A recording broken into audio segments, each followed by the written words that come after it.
I love working here. I feel very blessed. I love it here. I look forward to coming to work every day, being a part of this team. Like a family away from home. Where everyone feels like everybody knows their name.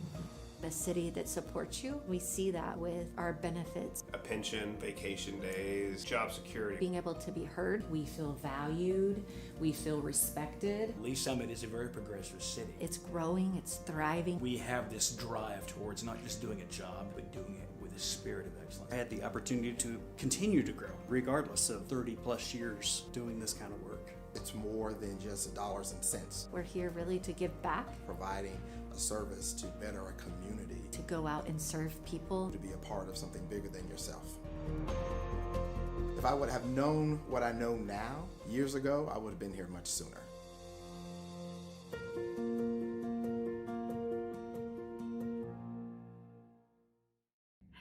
Hello, Lee Summit. I'm Laura, and this is your flash briefing for the week of May 18th. City Council will meet for regular session Tuesday night at 6 in Council Chambers in City Hall. Meetings are open to the public or watch live on the city's YouTube channel. If you can't watch, catch the recorded meeting on demand on the YouTube channel or by subscribing to the Council Debrief newsletter, which breaks down 3 to 4 key agenda items. Subscribe at cityofls.net. Heads up drivers, beginning May 19th, southbound 291 Missouri Highway will have a new traffic configuration between Blue Parkway and Southeast Bayberry Lane.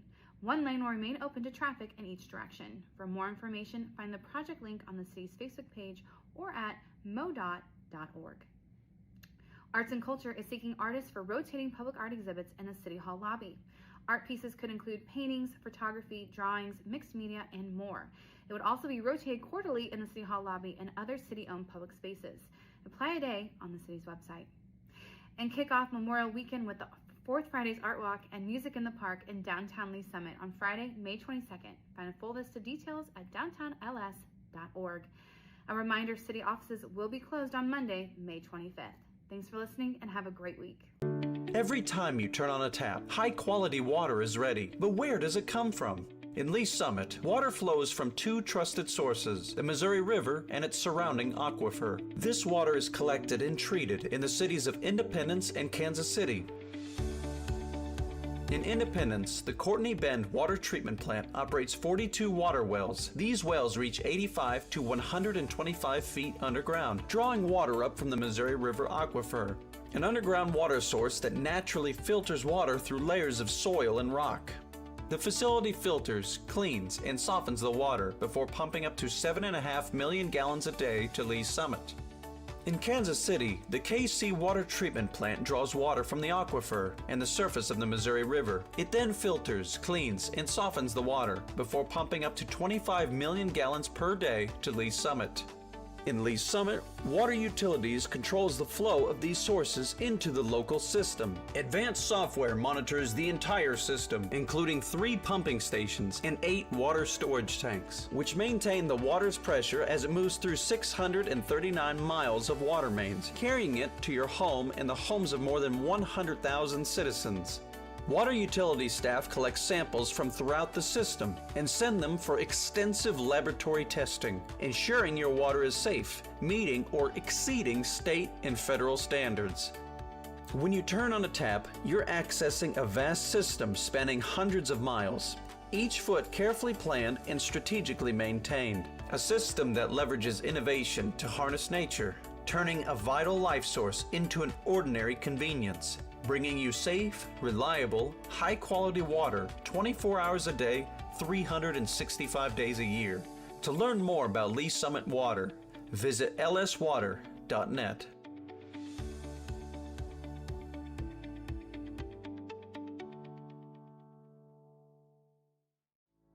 Traditionally, we think as police officers, those responding to law enforcement needs within the community. But honestly, we are there to serve our citizens, and our citizens do go into crisis. They do have mental health crises, and we're being called to those scenes on a regular basis. In order to help serve those citizens better, we did initiate the Crisis Intervention Team Program. These are officers that are specially trained to de-escalate crisis situations. Recently, we've brought co-responders onto the scene, licensed qualified mental health professionals housed within our police department, and they they respond with those officers directly to those scenes where a crisis is occurring so they can interact with that citizen and get them the help they need right there on that scene.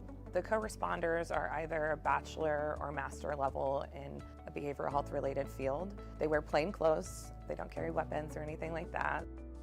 I have a police radio that I listen to all day. Listen for, those key words: mental health, behavioral health, crisis. There's a lot of officers that just call for me. I have my own radio number. I also have the ability to self-dispatch to them and say 982 is en route. Officers en route, 914, Armstrong. So typically I arrive after they've made it safe. I'll make contact and get kind of the rundown, and then I just kind of jump right in. I'm like, hey, my name's Allison. I'm a mental health professional. I'm here to help you. I'm not here to take you to jail or arrest you. Sometimes all a person needs is a voice, someone neutral, someone outside that, can listen. I do a lot of safety planning, including family, their support network, who's close to you. If they're home alone, who can come over and hang out with you today? Can we lock away your sharps? Can we put up your meds? Do you need meds? Can we get you over to the urgent care to get you assessed for your medications? Some of them also are like, oh, I'm so glad you came. This made me feel so much better. Our main goal as co-responders is to, one, get people connected to the services that they need, and also divert from emergency rooms and jails. And they almost get a different view of the police responding. That lets me know you care and the officers care. Please, how can we help you? My husband has... In 2020, we had 722 mental health related calls for service. 2022, by that time, 1,479. These mental health related calls for service are increasing. How we're responding to that is increasing the number of crisis intervention team officers we have available, as well as the number of co-responders we have available to respond on these calls. So what I think is important for the community to know about the co-responder program is that we're here, we exist. All you have to do when you call 911 is ask for us. Say, hey, I want a co-responder to respond to this crisis, and we'll go. I was really struggling about 8 years ago on my personal journey with mental health, and I met some amazing social workers and amazing programs that have helped me get to where I am today. I really couldn't see myself doing anything else. We want to help, and that's what we love to do. So I had a client, we got a call, she had some suicidal ideations, and she really felt that she had nobody. And and getting to know her story and getting to know who comes around and sees you, well, then we found a support person, and they responded immediately. And we made a plan. I called back and checked on her in an hour, and then I checked on her in 2 hours. We were able to get her into the additional services to where she talks to someone every week or more. I just took a person that really just thought they had nobody and nobody would show up for them, and show them you do. And you'll be amazed who is in your corner if you just simply say, I need a little help.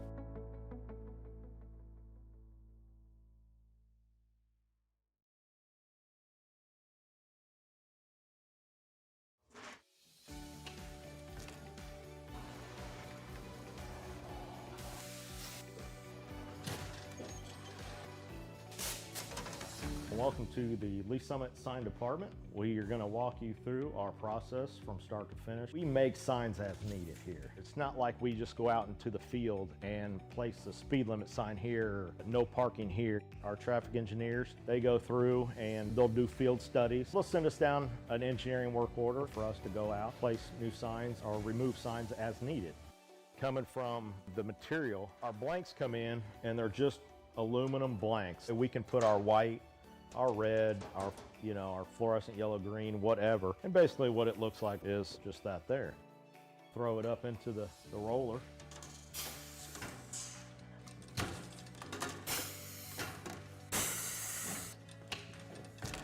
And once we got it covered, take it to our work table here, and Tim will cut the corners, cut all the access off to where it's lined up right. As far as the plotter and the software that we use, there's a street name sign there, and he's gonna go ahead and print that out on the plotter so you can see the plotter and how it operates and runs. There's standards for the height, even just on letters on the sign blank. Basically what we have on the computer there is it's pretty much set up to those.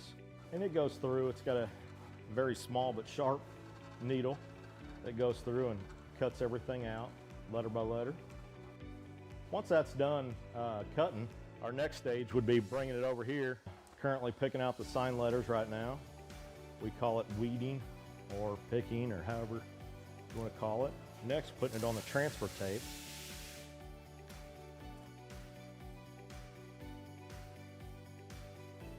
Then after it's taped, we bring it over to the roller. That's where we apply it to the actual signed blank. And we'll roll it through one time just to get the air bubbles out.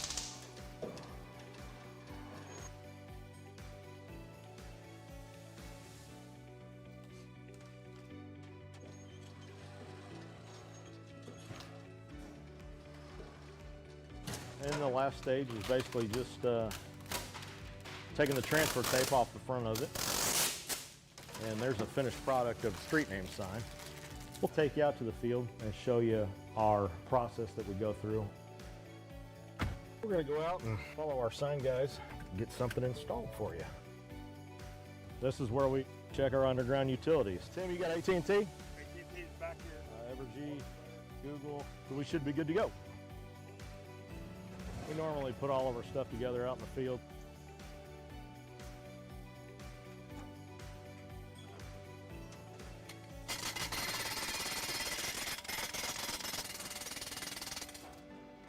Then once the base is installed, we'll go ahead and put the post in there. We've come up to perfect. And that's how we do it. Simple, quick.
Calling to order this meeting of the Finance and Budget Committee for Monday, May 18th, 2026. Can I get a roll call, please?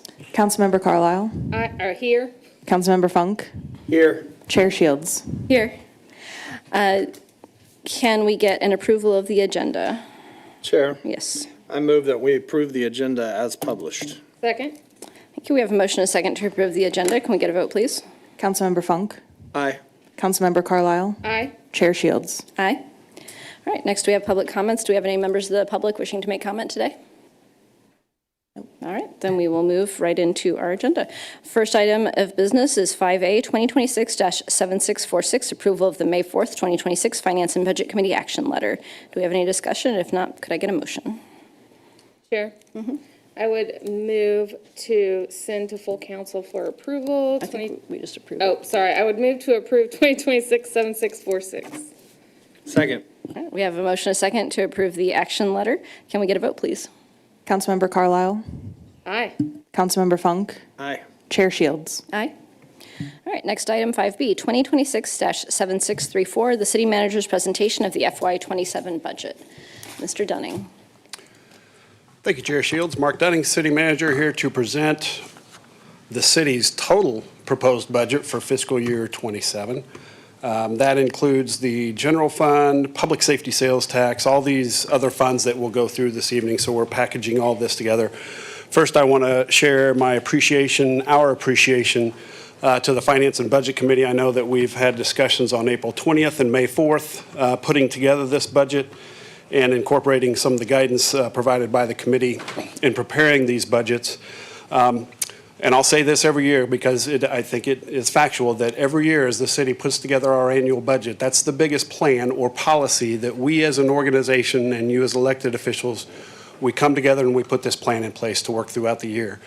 Quite honestly, it's allocation of resources towards everything that we do, the services that we provide to this community, knowing that they're limited resources. And I'll speak more specifically to general fund here in a moment because a lot of these other funds are dedicated towards certain initiatives and we're very, very mindful of that. So with the budget being a plan, each year we put together as best we can our estimated, anticipated, assumed resources that we will realize over a year's time, and then how will we deploy those resources over a year's time. And so that's why it's referred to as a budget plan in my mind, because as we work throughout the year, we adjust that plan as needed based on what information is available at the time and where we need to go as an organization. With the goal every year to have a balanced budget as we start out with the plan and as we finish the fiscal year to be as balanced as we can so that we've deployed those resources available to us to the good of this community. I would also thank the committee. I know this is a special meeting, right? This was not a planned meeting within the budget process, so thank you for the time this evening as well as we prepare and present this budget.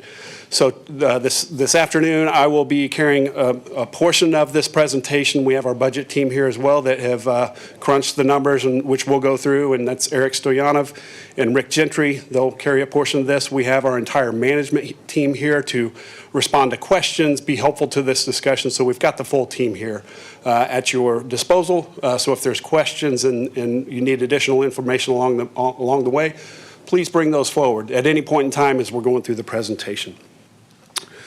So with that, I'll start in. And so kind of the agenda that we'll go through, we'll start with our strategic plan, council priorities. I'll speak to the citizen survey, right? Those are guiding documents that help us as an organization understand what are the initiatives we're working on? Where do resources need to be deployed or allocated to in order to accomplish the community strategic plan, the council priorities, and goals, and what are the citizens telling us? So I'll start there. We'll go through the general fund budget, public safety sales tax budget. Again, that's our most flexible, fungible, if you will, where we have the most flexibility. When we get into the other funds, they're dedicated towards certain initiatives. We'll talk about enterprise fund, business and industry fund, those types of funds. And then we'll recap, but don't wait until the budget recap with questions. As we're going through this, please ask along the way, and we'll talk about next steps as well. So starting with the strategic plan, this was done in 2019 into 2020. This is our guiding document. This provides direction to us as an organization and to the community and to stakeholders throughout the community. Where should our areas of focus be? And what you have here is the Cliff Notes version of our strategic plan, our Ignite strategic plan.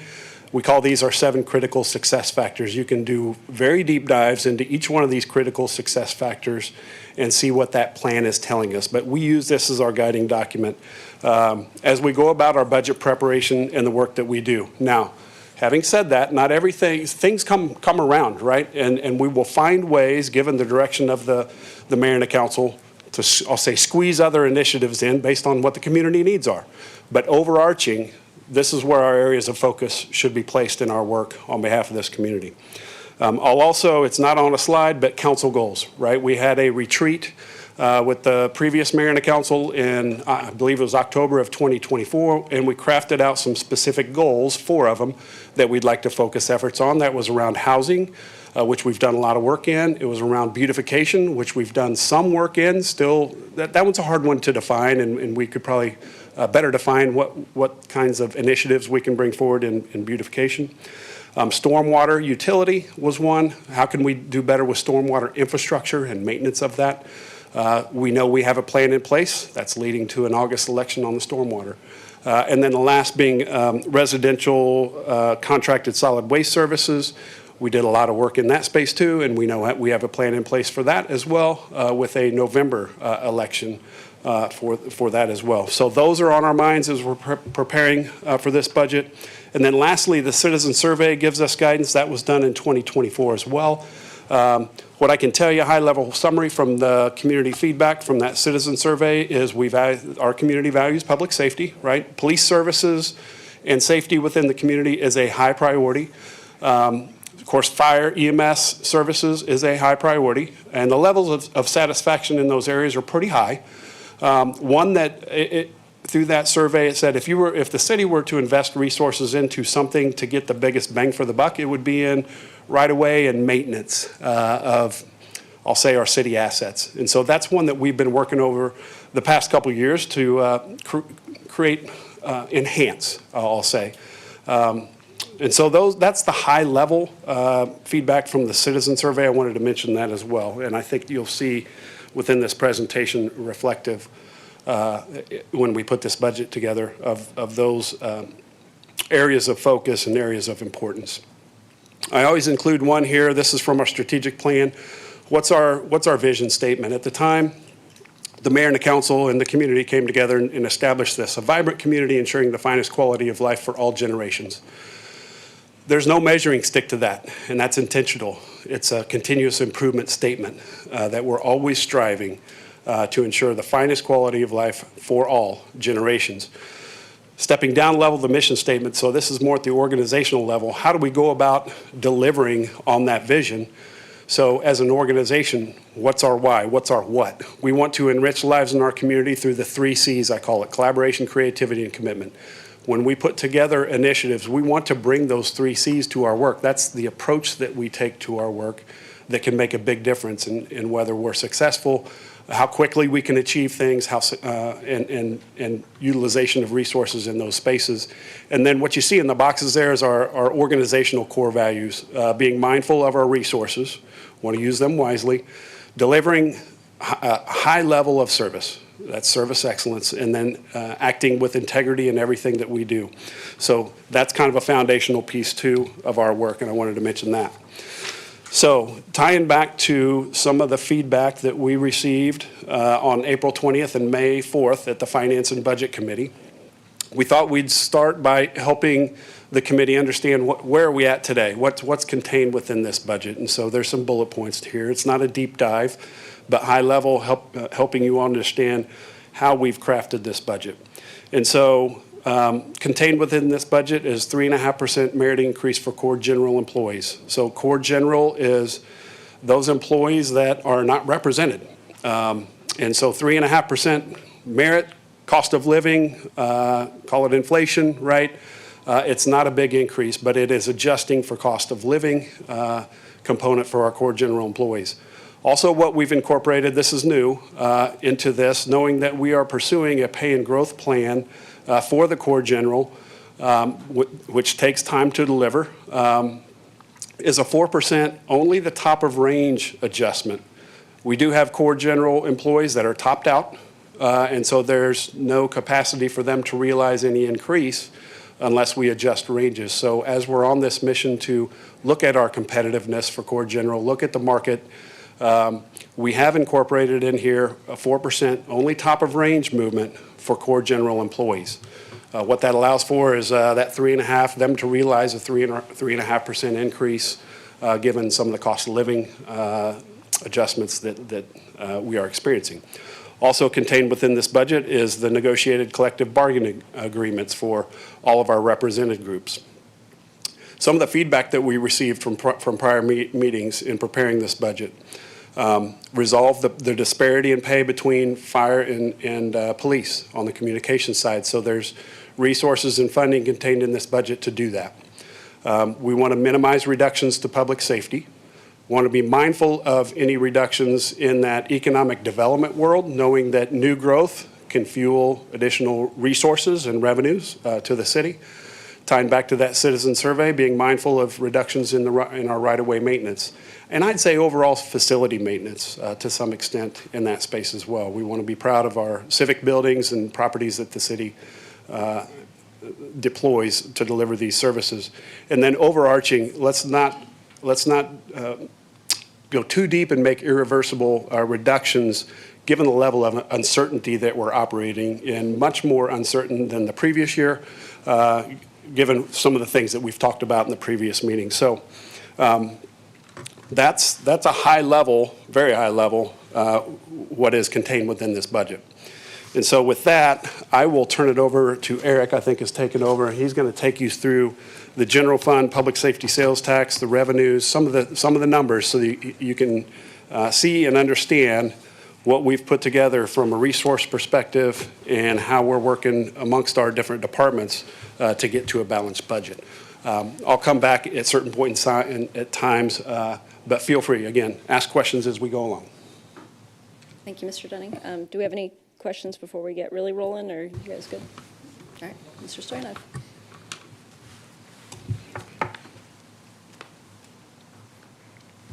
Good afternoon, Eric Stoyanov, Budget Manager. So before we get into the general fund, just a quick explanation of funds since we'll be going over all of them, but the general fund is the one that provides funds for the departments that do not have dedicated revenue stream. So with this presentation, all of the green slides essentially are general fund. It was a little bit of a way to differentiate between them. Then we'll touch base on the special revenue funds, debt service, capital, enterprise, and internal service funds. So before getting into the expense side, just looking high level at the general fund revenue. So tax revenue makes up the majority of the revenue for the general fund. It's property tax, sales tax, franchise tax, and motor vehicle tax. For property tax, we're projecting a 1.4% increase for the FY27 budget. There is still a lot of uncertainty with Jackson County. We've also received our preliminary levy, which showed negative assessed value. And so we're just being cognizant of all of those forces and being conservative with the property tax. Sales and use tax, right now we're seeing about a 2.4% growth in sales tax and a just over 10% growth in use tax. And so overall about 4%. We're expecting that trend to keep going with the FY27 budget. Ends up being slightly more than that because the general fund does have the marijuana tax included as well. So once you bring that in, we're about 4.2% for the revenue projection for sales tax. Franchise, just expecting marginal growth. This is our electric, natural gas primarily, electric being the largest, and then also cable and telephone. And then motor vehicle tax. This one, we'd had scheduled increases in the fuel tax for several years now. The final one was July of 2026, this past year, July. And so that is no longer happening. So looking back at the trends we had seen prior to those scheduled increases, we'd only gotten about 1% growth in the fuel tax. And so we're not projecting as high of a growth in the motor vehicle tax category as we had previously, but also includes sales tax and license tax. So overall for our total tax revenue, expecting about a 2.5% increase. And this is just showing a visual of what we've been seeing with 24 actual, 25 actual, what we expected going into 26, where we project to end, and then the FY27 budget.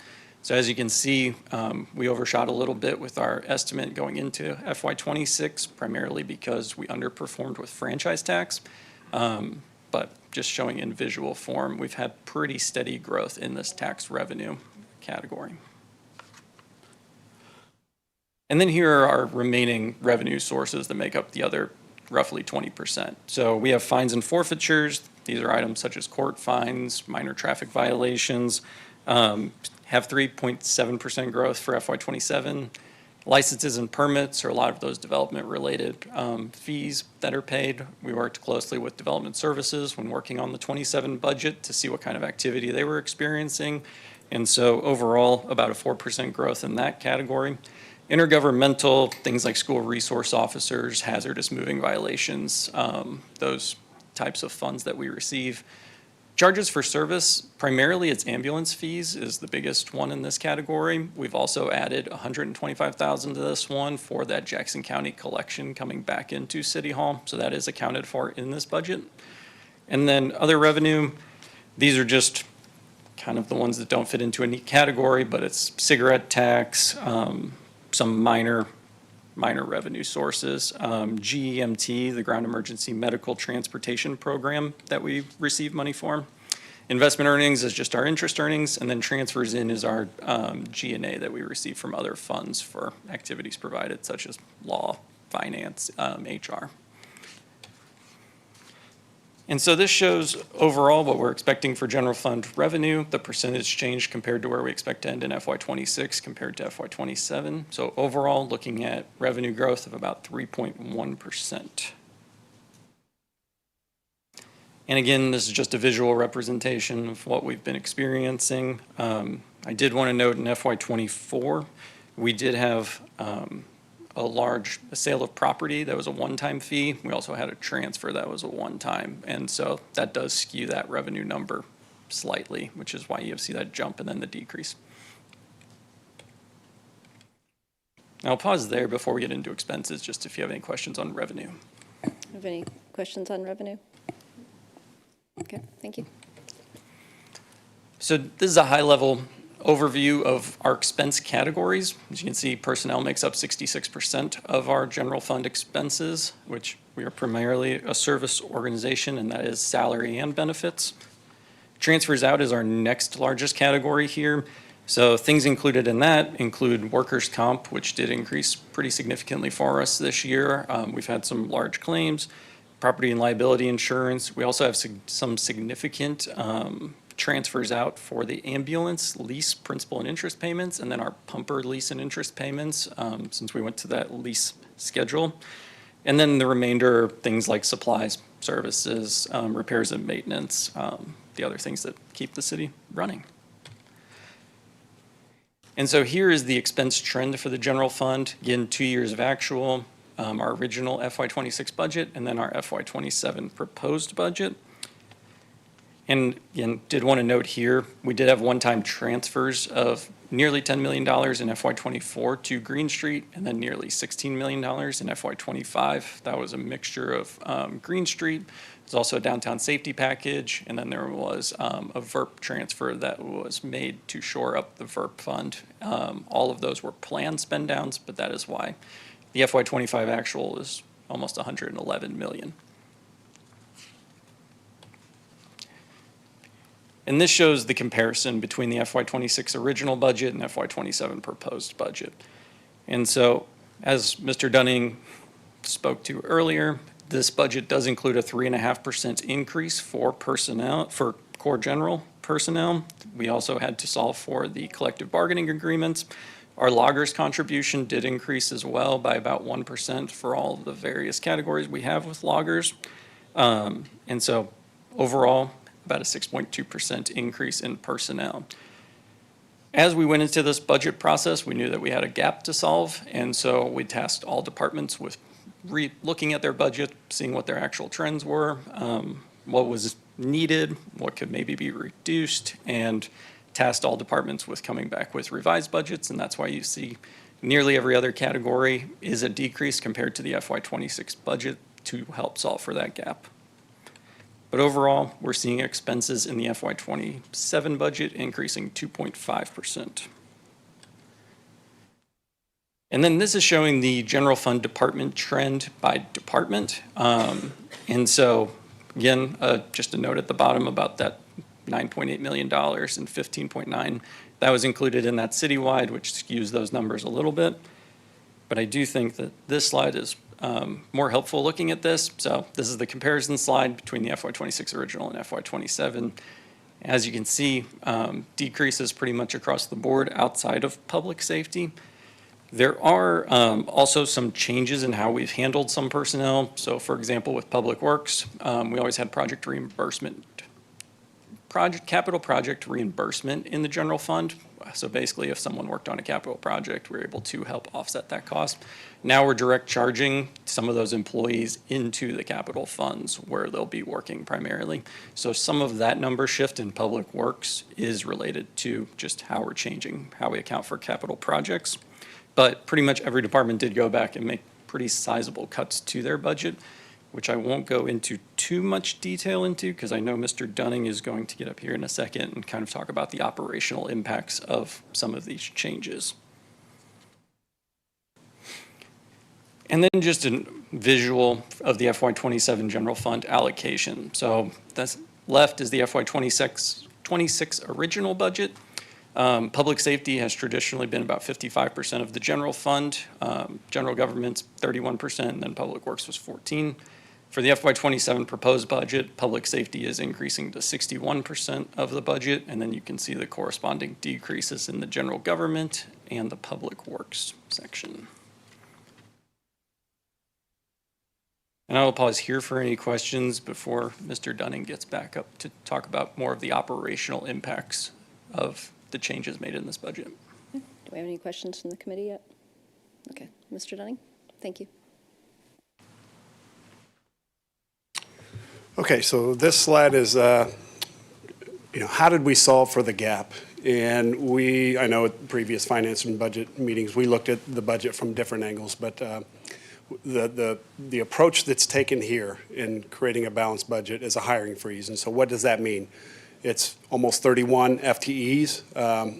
Not all of those positions are, can I call them FTEs, but positions, if you will. So we looked at what's out there, can we freeze them, what impacts might that have on the organization, just to hit a pause button as we put together our budget. What a hiring freeze allows us to do is some time to reorganize, restructure, think differently as we go about our work here at the city. So it does afford us time to work through that process. So to say that those specific 30.88 FTEs would be frozen throughout the year, I can't make that statement, right? What it allows us to do is, as we think of a methodical approach to restructuring, reorganizing, looking how we can deliver services differently throughout the year. And each time, I'll mention this, it's not on a bullet point on here, but how do we go about doing that organizational priorities? We put in place what we call a vacancy analysis process, by which a position becomes vacant, somebody moves on, retirement, attrition, whatever it may be. And then across and I'll say this is more directed towards core general employees. So we're not talking about Parks Department or water utilities. Those are enterprise funds. We'll get to those funds here in a moment. This is core general employees. So as those vacancies occur, then throughout the year, we'll look and say, what is an organizational priority out of the vacant positions, and look at the budget and see what we can handle as we go about methodically reshaping, restructuring the organization. I should note that within that hiring freeze, I can't say that there's zero public safety positions, but I'll call them the boots on the ground, the officers, firefighters, those types of personnel. There are no hiring freezes for those positions. Now there are some for call takers, things of that nature. So I can't sit here today and tell you that public safety is completely untouched with this hiring freeze, because there are some, and we can get into that in more detail, but I did want to make that point. Predominantly, the freeze affects core general, predominantly outside of public safety. And then I don't know if you picked up on the budget numbers in there, but municipal court is one that here in the coming months, you'll hear a municipal court operational review on their anticipated needs for more court clerks within the courts. So I would say it's being very, very mindful of public safety and courts in this proposed budgets. So those other core or general fund departments that, as you saw those reductions, admin, HR, cultural arts, some in public works, development services, finance, law, creative services, Those are some of the core, the general fund. Some that are internal service departments, which is a different fund, but has an impact on general fund. Central building services, fleet, and ITS. So that gives you a flavor of what's captured within the hiring freeze that we've put in place. I believe we put that in place May 6th. Also, just looking at public safety overtime, we know there was questions about the overtime and how can we go about perhaps reshaping and rethinking how we go about our work that might help reduce some of that overtime. So that's a consideration as well. I would mention more specifically in the police department side of things, there are a large number of vacancies within the police department, and as we've put this budget together, we've phased in per quarter a number of employees coming on. So it's not, the budget does not reflect, snap the finger, come July 1, that we'd magically have, we'll say 20 plus new police officers on July 1. But what is a reasonable approach to filling those vacancies, knowing that that's quite a process to get through academy and training and everything else to get an officer fully on board within the city. So I wanted to mention that. Let's see. Like we did last year, right, as we approach, well, let me talk to service level impacts then first. So there would be a reduction in right-of-way maintenance. We talk about agricultural mowing and how we do that. It's not a high-level service of mowing, but it is a level of service that would scale back, and it could impact other areas as we create those schedules based on the resources that we do have. We did peel back a little on sidewalk and curb repair programs. So those spaces within that right-of-way area, there would be some reductions. In the facility maintenance side of things, what we're referencing here is we call it our BERP, our Building and Equipment and Replacement Program. We fund that every year. We did, I think this year we were looking to fund that at a level of $500,000. We scaled that back to $250,000, knowing that we do have a lot of new facilities, but there's always going to be needs. So we did scale that back and cut it in half for this budget. And then the term expansion here is we know we're bringing on additional facilities, and we're not in a space to grow our facility maintenance workers in a budget reduction cycle. We do have one position that's subject to the hiring freeze within building maintenance. So I wanted to mention that as we bring on Joint Operations Center and things like that, then your maintenance grows. And there's different approaches that can be taken with that, but being mindful that as we bring on additional facilities, there's going to be ongoing annual costs to maintaining those. So wanted to mention that. I'd say more across the board, just a reduction in community engagement. That's an area where hopefully every department plays a role in that, creating opportunities to go out and engage with the community, help the community understand what kinds of services we provide, how do we partner together, those types of things. But overall, there's a reduction in that community engagement aspect. And I would mention, I know in the Wellness Commission and Cultural Commission, peeling back a little bit of the resources in that space as well. And then overall, just when you think of doing a hiring freeze or a reduction in the number of folks that are providing those services, generally, there would be turnaround times, right? What's the expectation in that space? And that ties back to the citizen survey, and I can tell you that within the citizen survey, customer service did not rate really, really high, but we know, I mean, we as staff want to deliver a high level of service. And so if we're saying it's going to take us a little bit longer, right, we're kind of going backwards, but we understand it. We have limited resources. So I wanted to mention that one as well. Like we did last year, our goal in working through this budget, this plan throughout the year, is to continually check in to see what kind of data is coming in, and especially do a good mid-year review to see where we're at midway through the year, make adjustments. We'll be making adjustments along the entire budget, I would anticipate, but really do a hard look at the mid-year so that halfway through this budget year, we can see where we're at, and then information available at that time may help inform where we can go in working through this budget. And hopefully we're in better days of certainty. We've been, as Eric mentioned, a lot of uncertainty around taxes and things of that nature, so we'll see where we're at in that space. So I'll pause there on this slide and see if there are questions, if that's okay, Chair. Thank you. So do we have any questions from the committee?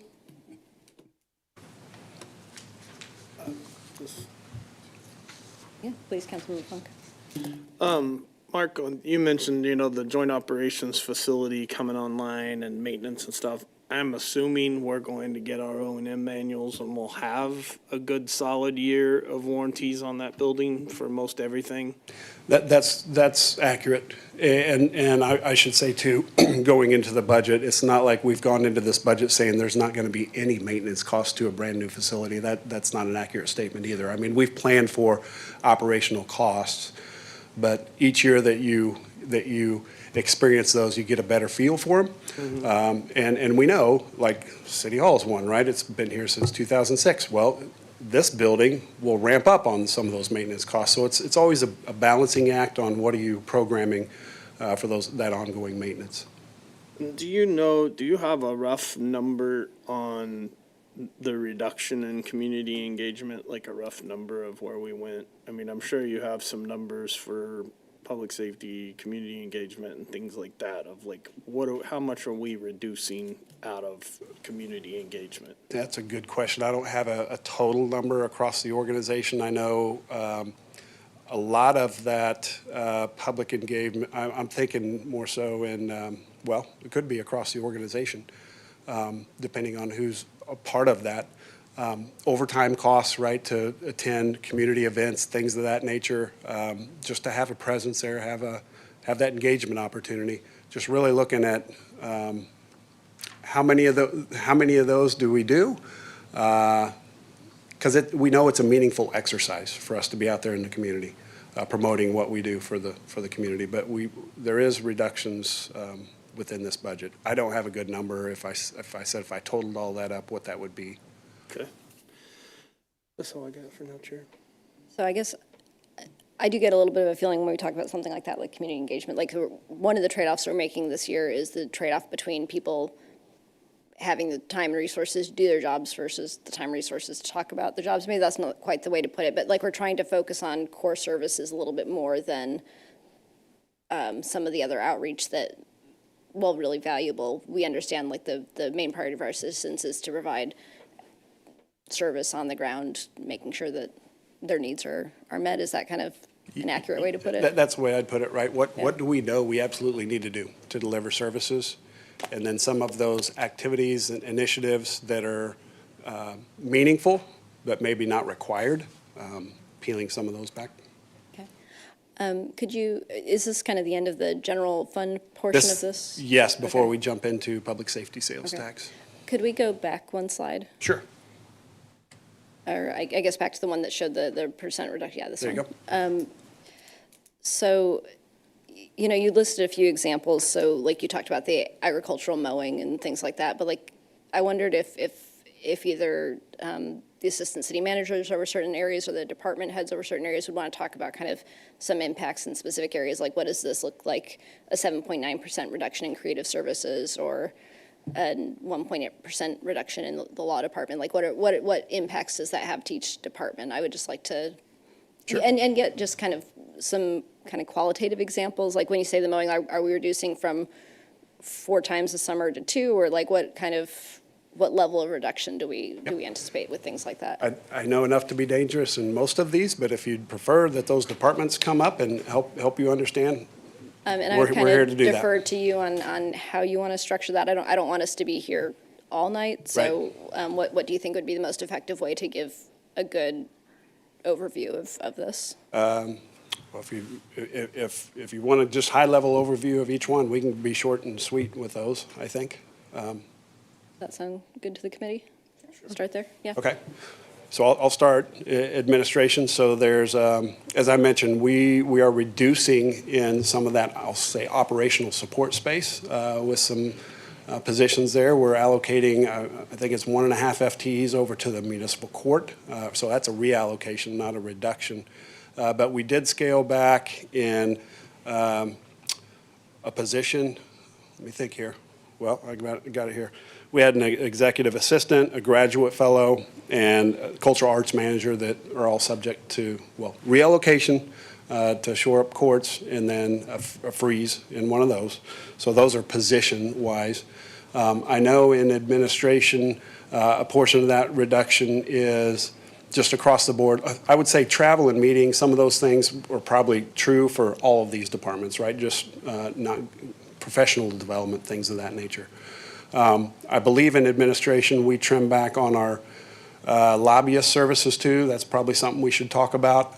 We know last year we just started in with the federal lobbyist, and I think we reduced the lobbyist services in half. So if there's a different way we went about our lobbying services at the state and the federal levels, that is a reduction that I would want to make sure you as the elected officials are aware of. Those are some of those reductions in administration that I could share with you. And if you wanted to just kind of go through them, I could have folks come up and share high level. I think that would be great, and we'll probably make some notes, maybe ask questions at the end, and mindful of everybody's time, including staff's time. You don't need to go into a deep dive, but it would be really helpful to get a little overview now that we've worked through this scenario of what those mean. Okay. You want to go in order, or certain ones that you're interested in? Just go in order? All right. Megan?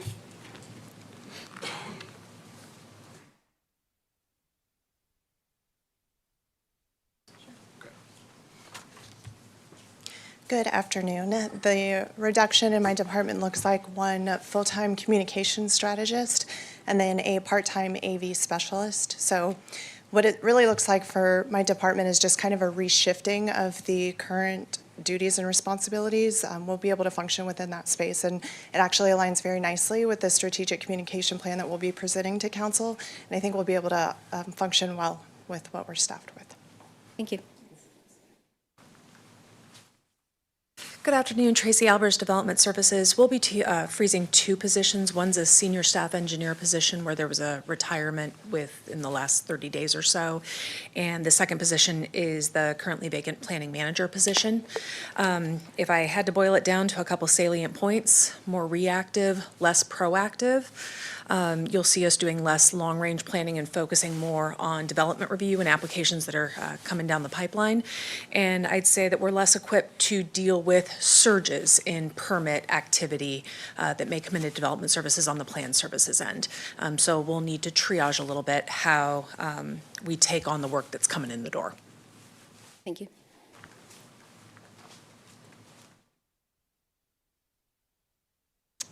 Brianna Berichter, Director of Finance. Our reduction is 2 procurement, 1 procurement manager, and then 1 procurement officer position, as well as we have the MERP, which is the hardware, so that reduction in there. And then you will see that ours looks large as well because we had the payroll that shifted to the HR department in this past fiscal year as well. Thank you. Yep.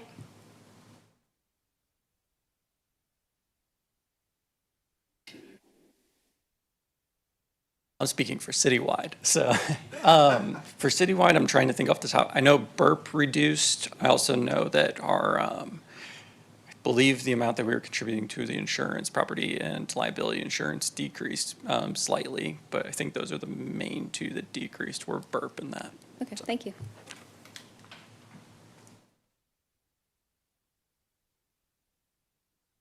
Jennifer Varga, Human Resources.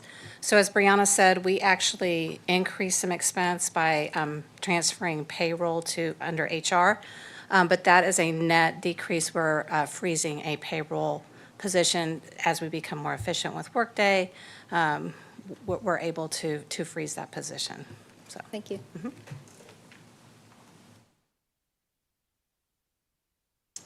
Brian Head for the Law Department. With law, the primary reduction here was the freeze of the Chief Counsel of Economic Development and Planning. That position was vacant. What that means to the department is we will no longer have that level of economic development expertise in-house. There was a lot of that internal in-house expertise used on things like the 291 North project, also Green Street. Those legal services will now be at full freight. They will no longer be just part of an employee's duties. We originally did have the other position that we have vacant, frozen. However, management team determined that that was one that we really needed to go forward and fill. We did all of the normal things with, cutting travel and training and those kinds of things, but those are our primary reductions. Thank you, Mr. Ed.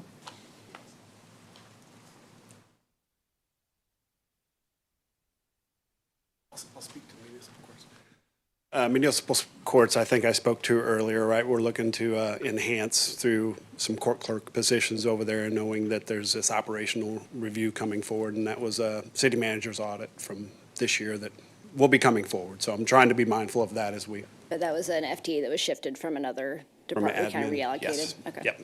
Thank you.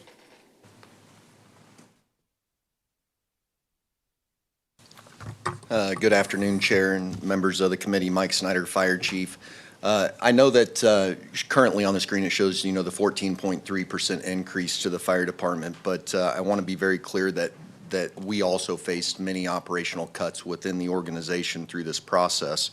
I think Ms. Albers said it best when she discussed a shift of proactive to reactive. That's exactly how I would describe the fire department within this proposed budget. As we move from a focus of continual improvement and really transition to a reactive public safety model that is centered primarily just on emergency response. I do want to make it very clear, though, with those cuts, all the personnel, we will still answer 911 calls without issue. Our firefighters, our communication specialists will still maintain the utmost professionalism in that response and their dedication to provide that service.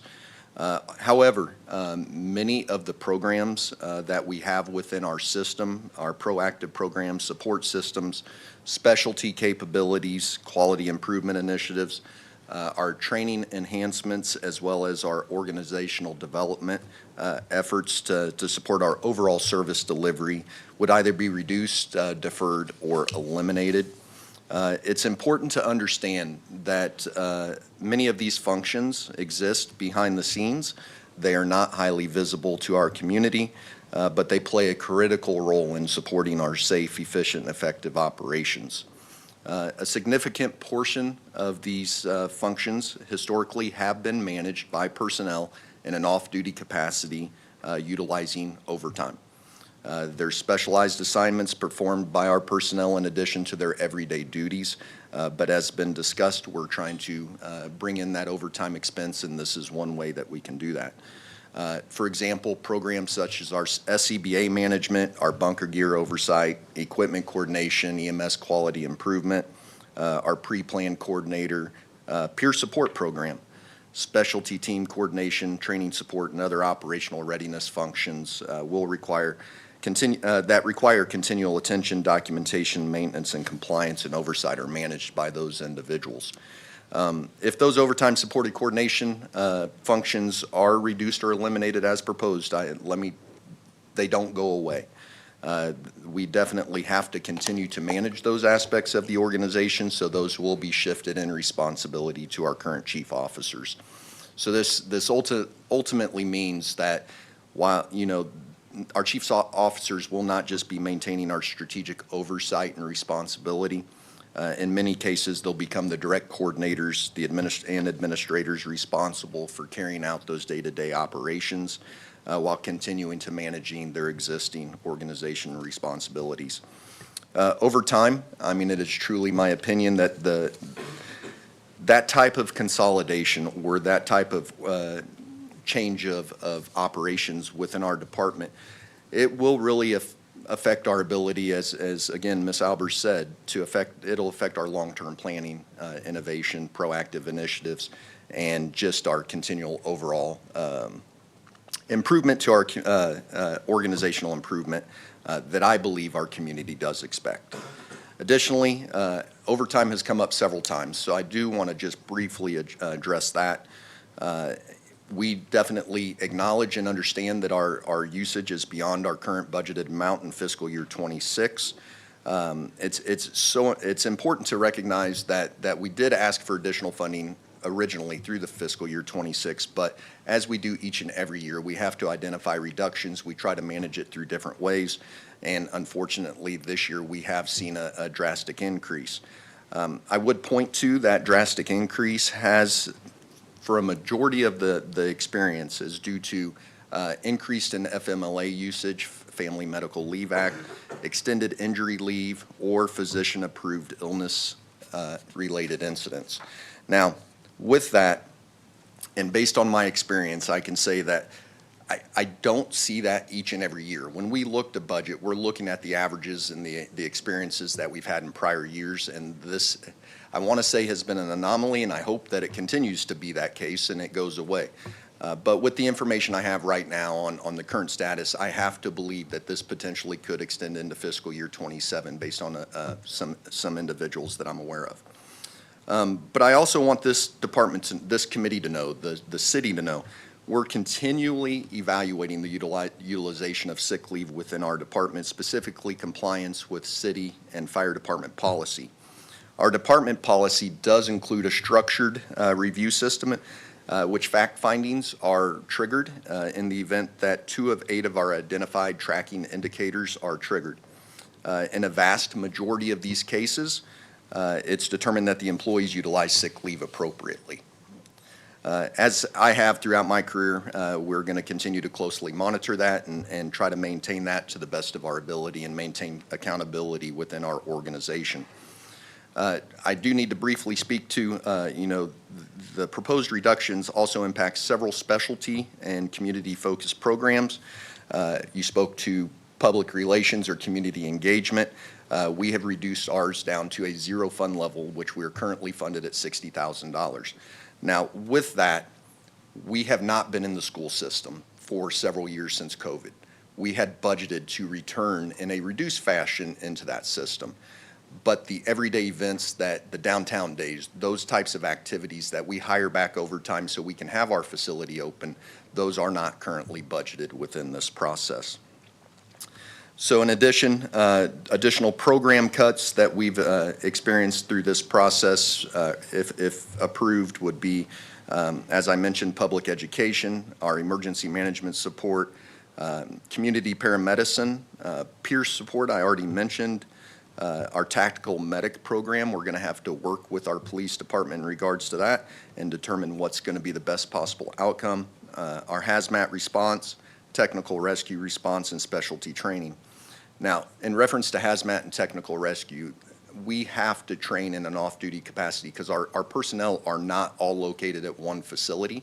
And we also train regionally with our partners at Independence and CJC and sometimes beyond that within the MARC region. The only way for us to do that effectively is to remove those personnel from staff because they are spread sporadically throughout the system, bring them together, either have callback if they're on duty or compensate them for their outside of work schedule activity. That doesn't mean we're not going to have hazmat response or technical rescue. As I mentioned, we do have a regional system. It would just mean that we would be at the base level of response and we would request those regional resources in to assist. A couple other items to address. The LSR 7 Fire Academy. It's been a great partnership for the last couple years, but the demand on our staff has been increasingly more than we anticipated. Full disclosure, I have not had any discussions with LSR 7 as we go through this process, but our 40-hour training captain as well as overtime assistance to support that program is not budgeted within this. In many cases, these programs are designed to reduce risk before emergencies occur, improve responder safety, support employee wellness, strengthen operational readiness, and enhance accountability and consistency. I cannot stress enough that even with the depth of those reductions, we will continue to meet our core emergency responsibilities. Something else that I do need to address real quickly is accreditation. I think that's potentially a topic of discussion. We have proposed the elimination of that process as it's proposed. Accreditation is not just simply a designation that we receive. It's a framework that supports strategic planning, deployment analysis, policy development, quality improvement, training standards, risk assessment, and organizational accountability. An accreditation analysis performed by our staff identified a number of reductions that directly impact accredited-related core competencies and organizational support systems. Based on that analysis, restoring the minimum components associated with those core competencies would require approximately return of the budget of about $755,000 to $945,000. Those costs are tied directly to public education, EMS quality improvement, specialty response, equipment management, emergency communication support, training, behavioral health programming, and technology maintenance. And, you know, I want to be very clear. The loss of accreditation does not mean we will not continually look to improve as an organization, or that we'll have a community-driven strategic plan, or that we'll continue to update our standards of cover. We can do those internally within our organization. What it does mean is that we would lose that outside unbiased peer assessment of our organization that reviews those core competencies to ensure that we're compliant and progressing forward as we said we would as an organization. And in addition, we would no longer focus staff hours on completing our annual compliance reports and the other components of accreditation beyond what I just listed. So I appreciate the opportunity to provide that overview. I do have the list of stuff to review if we desire, but I'll stop there. Okay, thank you. I think we'll hit the last two departments, and then we'll see if we want to come back for questions on any of the departments. But thank you, that was very thorough.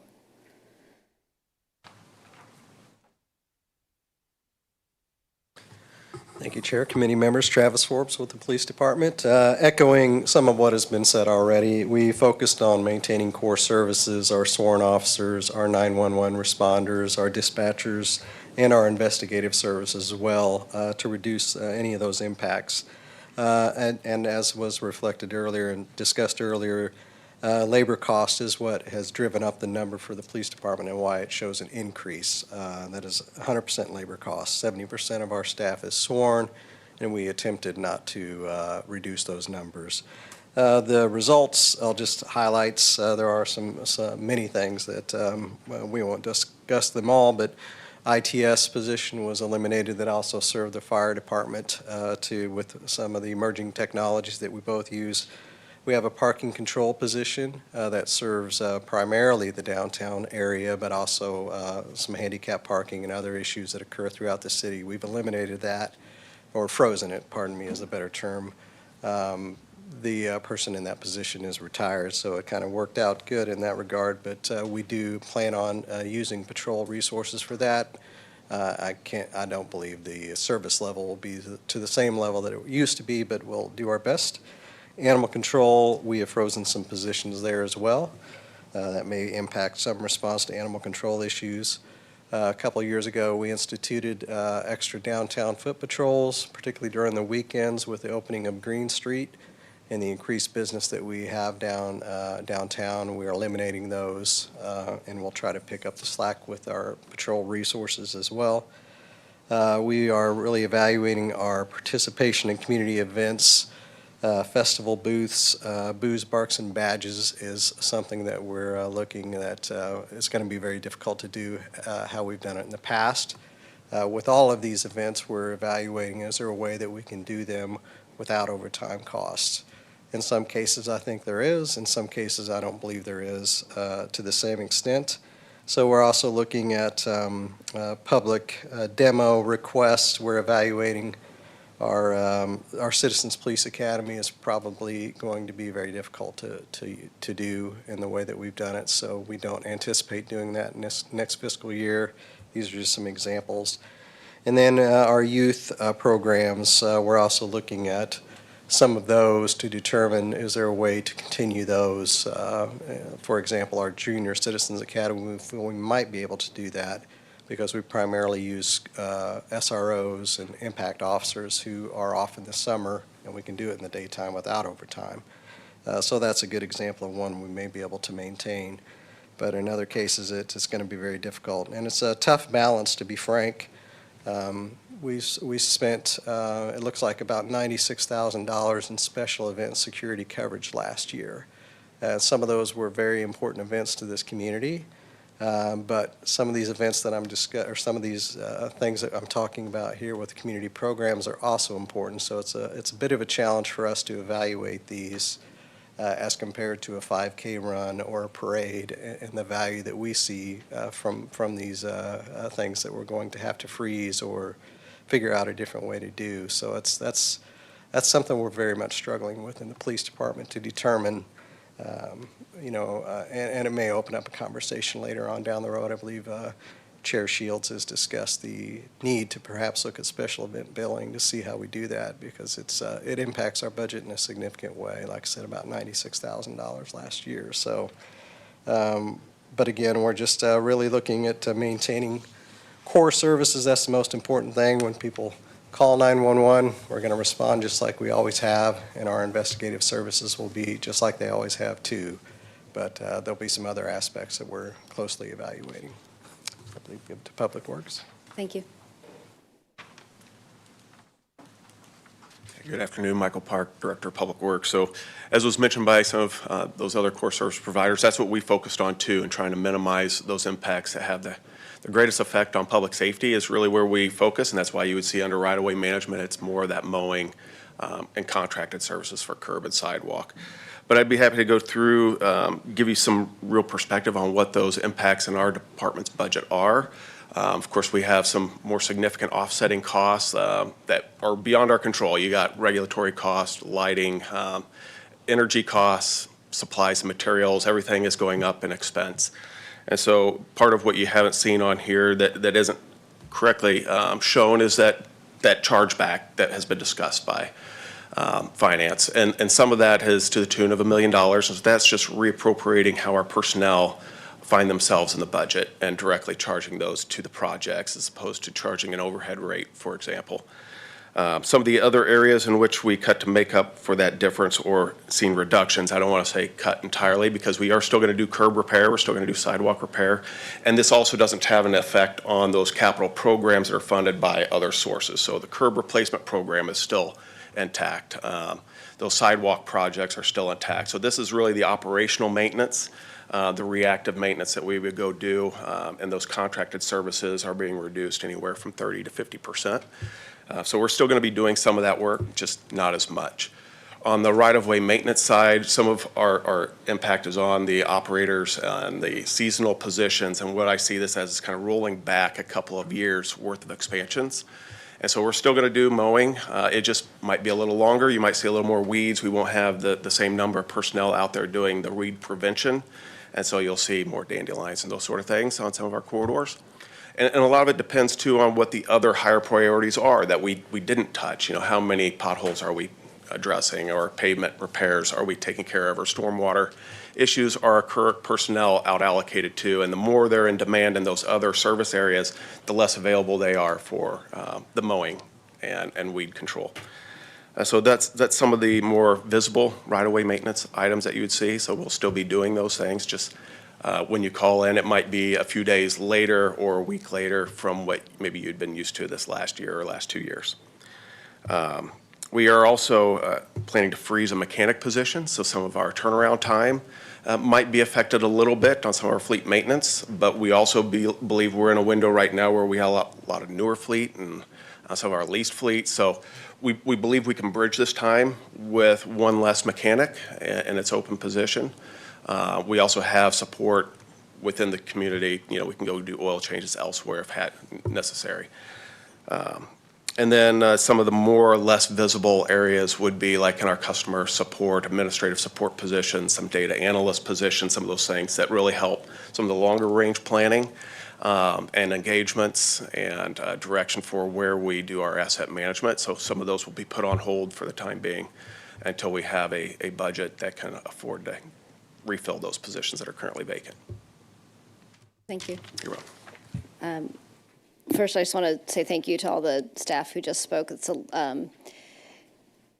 I know these are not fun conversations, but it's really important for us to understand kind of the choices that are being made and for the public to understand how this is all being handled. I think it's really valuable, the perspective that, you know, each department is trying really hard to maintain their core services to the greatest extent that they can, finding all the efficiencies that they're able to, all the ways to use technology that they're able to, but that there are still going to be some really hard choices that we're making that have been made through this whole process.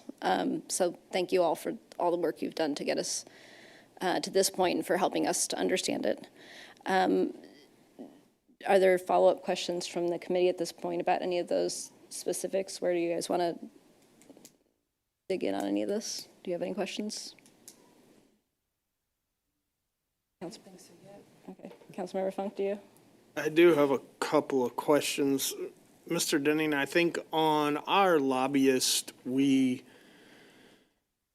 think we increased, I think we were at 50 or 60 a year, and I think we went up to like 90 when we added in the federal. Does that sound about right? I think it was 60, and I think we went to 120. 120? Yep.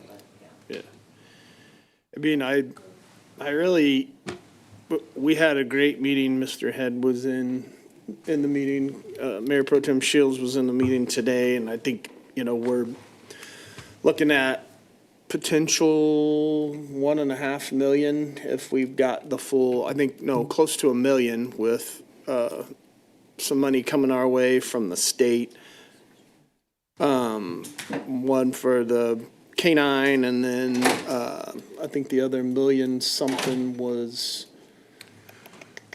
Technology, the technology at the Joint Operations Facility, and I think we're in the queue on the federal side for the control tower. So I think I hate to do a reduction on that. I mean, if it's $60,000-$70,000, if we can find that somewhere, I mean, I think that investment is paying off rather nicely for us. On that specific line item of the lobbyist, if we could take a look at that number. Do you want to just keep on going? Do you have anything going down? I mean, I would second that. What Councilmember Funk is referring to is we had our Legislative and Intergovernmental Affairs Committee meeting today as well, earlier today, and had a report on some of the state and federal money that is coming to Lee Summit for some important projects. And so when we look at multi-million-dollar earmarks allocations that are coming to Lee Summit, it seems like the return on that investment is pretty high. So we just want to make sure that we're not shortchanging ourselves for future money that can help defray all of these expenses that we have. So. Yep. You want to keep going? How about if we just take a 2-minute recess just to let Councilmember Carlisle get back so that she doesn't miss more of this? Yeah. Is that acceptable? I think the two just- of you kind of lost quorum anyway, so. Yeah. Okay. So we're gonna hold for just a minute till she gets back. Okay.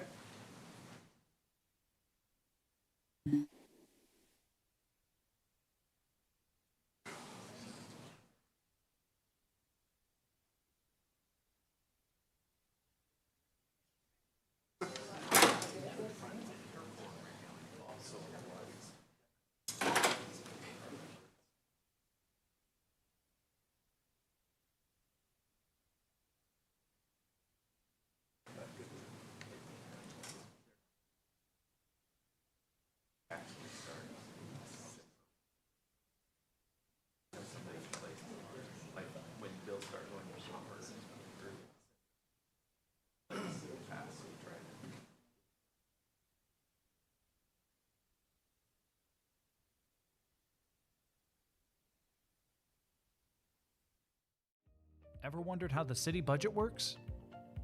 The total 2026 budget is over $380 million, which includes funding for daily operations, capital improvements, debt service, internal service, and enterprise operations. For example, the general fund is the foundation for the city's day-to-day services and investments like road maintenance, public safety, and fire protection. The general fund is supported by property taxes, sales taxes generated by local businesses, franchise taxes, and other sources like licenses, permits, and fees. For every dollar citizens pay in property tax, the city receives 18 cents. This means the city receives $845 a year in property taxes for a median single-family house. These taxes provide public safety, park maintenance, infrastructure, and the best services to keep Lee Summit going and improving. One of the community's top priorities is infrastructure investment, which is reflected in the capital improvement plan. $113 million of the 2026 budget is invested into the capital improvement plan. The 2026 capital improvement budget includes investments like the 291 and 50 highway interchange, 3rd Street, Ward and Purcell's intersection, and Pryor Road. The budget process includes guidance from the City Council, citizen input, and critical success factors from the city's Ignite strategic plan. To learn more about the city's budget, visit cityofls.net/budget. When the person called on the phone, she said that there was a dinosaur walking down her road. Of course, we had to go out and check that out. We get out there, and it was a big African tortoise, probably 60 pounds, walking down the road. When they walk, they really stand up tall, so I could see why she thought it was a dinosaur. I'm Rodney Wagner. I'm the manager of Lee's Summit Animal Control. So as you can see, we get all sorts of animals here. You got some guinea pigs off to the side. All the windows up here are animals that are adoptable right now. Every one of these dogs is ready to go and ready for adoption.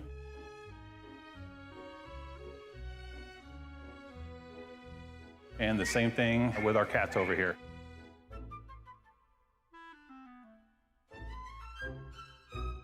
A lot of cool cats in here now, so this is our 3-acre lot we have out back. This is where we do all the walking of dogs, the exercise. We also have a side yard off to the side over there, so we can let them run loose. They can run together, and we have what's called play groups. Kind of like having a bunch of kids. Here's our vet room. We have a vet that comes out twice a week. This is our Sally Port where we bring the animals into. This is one of our animal control trucks, and we can hold up to 6 animals. We have a lift on the other side to put big animals in. We actually have temperature gauges in here and in the truck to tell us how hot it is. Once it gets to a certain temperature, we bring all the animals back here immediately. So this actually has traps in it, but we do a lot of wildlife trapping. I mean, a lot. So bats, potbelly pigs, horses, cows, emus, a lot of reptiles.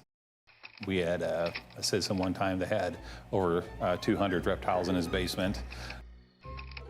Caimans and alligators in here that are 4 or 5 feet long, you can't keep those. And people do, and they're surprised when they can't keep them. I'm like, really? You're surprised you can't have an alligator in your house?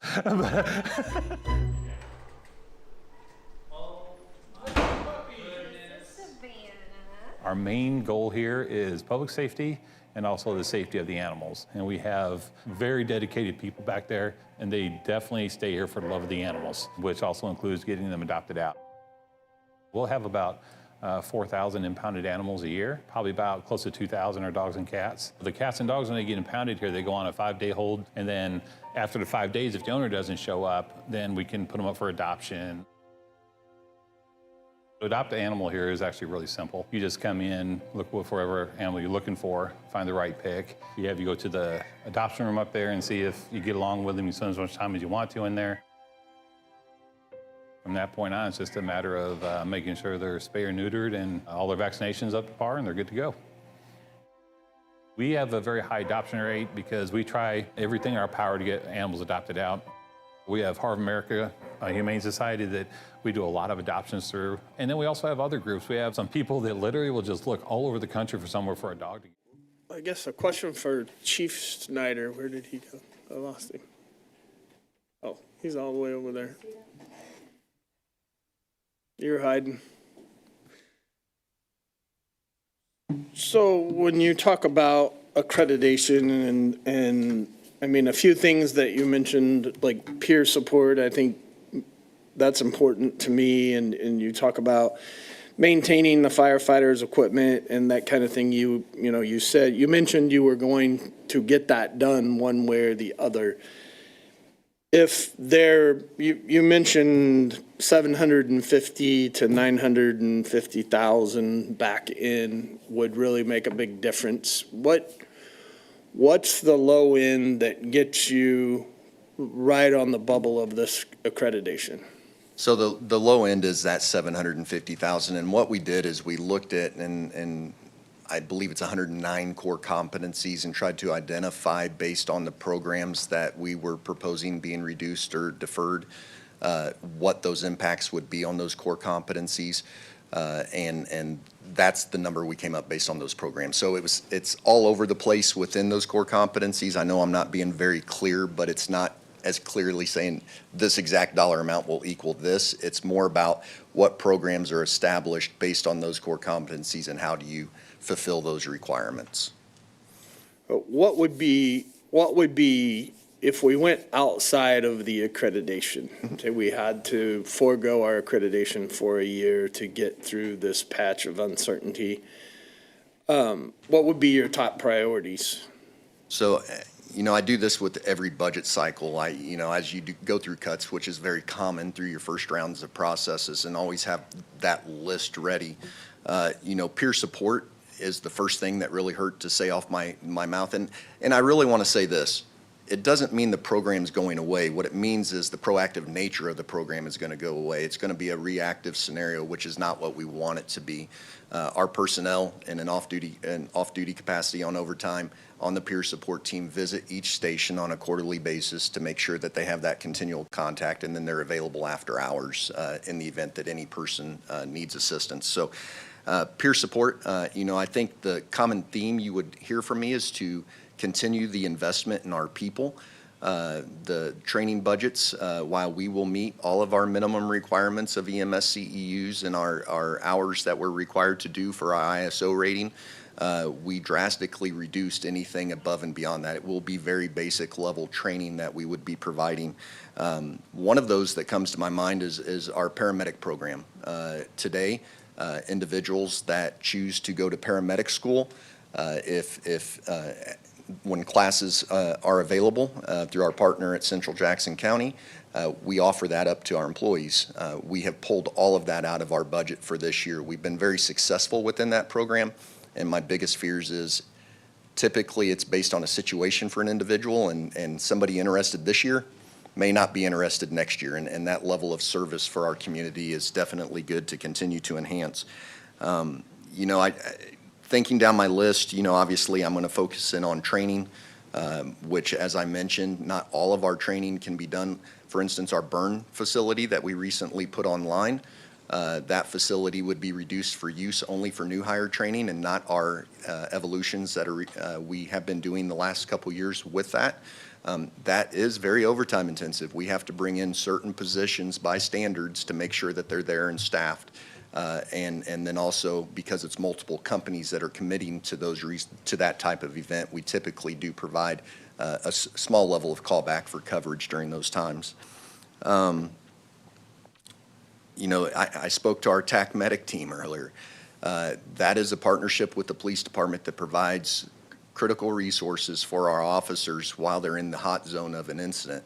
That doesn't mean we won't have an ambulance there. That just means that care would be delayed during that time period until they were evacuated or extricated to the ambulance through that cold zone. Programs I didn't even mention in that discussion, our mentor program. We assign a mentor for new hires within the first 2 years, as well as our firefighter or our promotions, our captains. And we purposefully do that with individuals that are not on their shift. And we provide opportunities for them to engage together. Sometimes one of them is on shift, sometimes they're both off. We really try to navigate that. Minimal cost, but we looked at everything in order to do so. Our honor guard, while not operational necessary each and every day, I think it's something our communities come to love and enjoy, and the true reason for them to be there is in the event they do have to honor a fallen firefighter. That budget has been reduced to almost nothing, so there wouldn't be those typical events that we would participate in. I can continue down. The supply coordinators, all of that. I mean, those are all vital parts of the organization. We are going to be forced to rethink and refocus our staff on that. Taking them away from the opportunities for the other initiatives and that continual improvement focus. And then one last thing, and like I said, I bring an attention of the 3.7 million that's showing on your screen.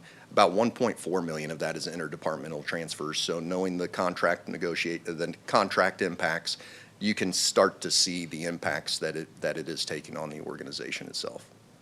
Okay.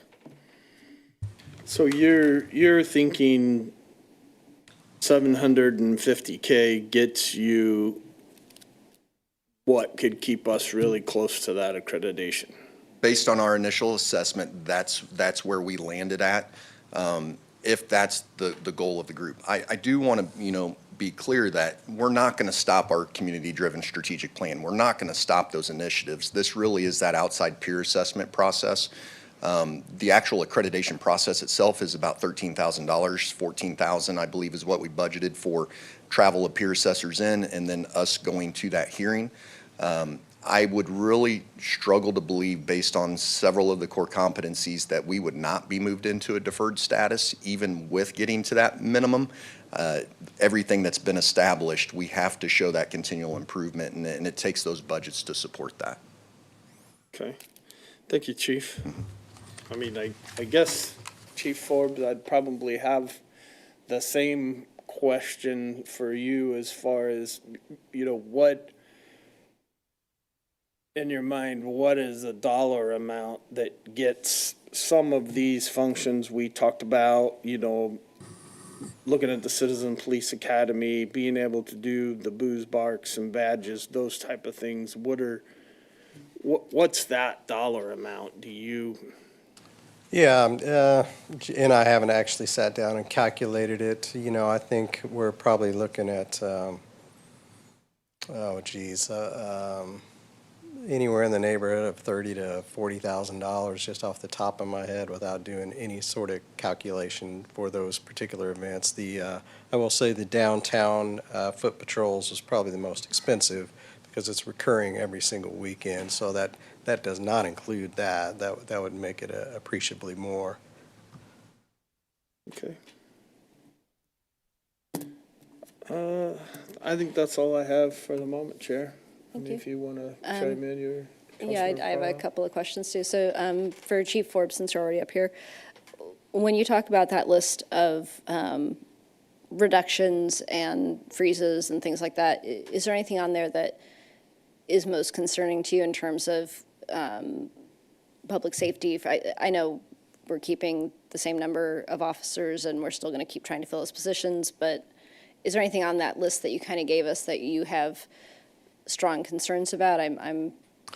Some of those are just service reductions, so like parking enforcement, it sounds like a minor thing, but if downtown, parking issues arise. So but is that going to significantly put our community at harm? No, it won't. But when I think about, we are very community focused. I think this LSPD, way before I got here, it was heavily community oriented, and it's part of why I came here. I really love that aspect of it. So seeing us draw back on some of that community interaction, it's painful because that's very tough for me to measure that, we believe crime dropped this much because we interact with our youth so much, or we have booze, barks, and badges and are able to have these positive interactions with kids. That's very hard to quantify, but I know it makes a difference. Otherwise, building that culture where people are comfortable to so, speak with the police, reach out if they have issues and yeah, we kind of saw it with COVID as a good example when we couldn't go in classrooms with their impact program. It had some lasting damage that took a while to, and we had an entire couple of classes that didn't get to interact with their DARE or impact officers. So we know that has impacts. So those are the most painful to me to look at because those community connections get a bit lost in a way that's difficult to quantify. Okay, thank you. That's helpful. Thank you. For Chief Snyder, if you can come up again. So, as I understand it, being an accredited agency is something that we like, but it's not super common, right? About how many accredited agencies are there in, the state of Missouri, for example? 7. Okay. So it's nice, and because of all the things that go into getting accredited, it's really good for us to be pursuing all of those. But if we were to pause on that for a year or two, that it's more the underlying programs themselves that are concerning to you rather than the status specifically. Is that Absolutely. Right? I think that's a fair statement. Okay. When you talk about those different cuts and the ones that are the highest priority for you, do you have a specific list or cost, or what do you think would take to get you? Because I guess what I'm getting at is I feel like we've kind of talked in this committee several times about prioritizing public safety and that being a priority of our community, and that I think that's reflected in the fact that we're not cutting positions, but like I still have some concerns about the specific specialty team, the tactical medic, for example, the live burn training, like that one stings especially because we just invested in this amazing facility and it feels like we'd be seriously underutilizing it, this asset that we said was a priority for us. The peer support, given some of the issues that we all know we've had in this community recently, we owe it to the people who are putting their lives online to make sure they have the support that they need, not just equipment, but as far as the emotional support, the peer support. So if you had to kind of put numbers to some of those, what the top priorities are, like what would it take to get you, not necessarily to the official accreditation level, but to the programs that you feel are the most essential to keeping us forward-looking and providing not just responding to 911 calls, but having those kind of specialty capacities as well?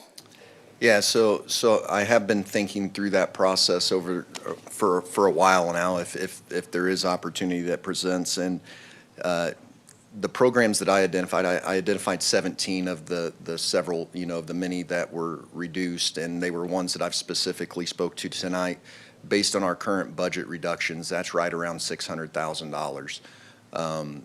Obviously, knowing the budget scenario and how it is right now, doesn't mean those programs are going away. It just means we have to continue to reevaluate.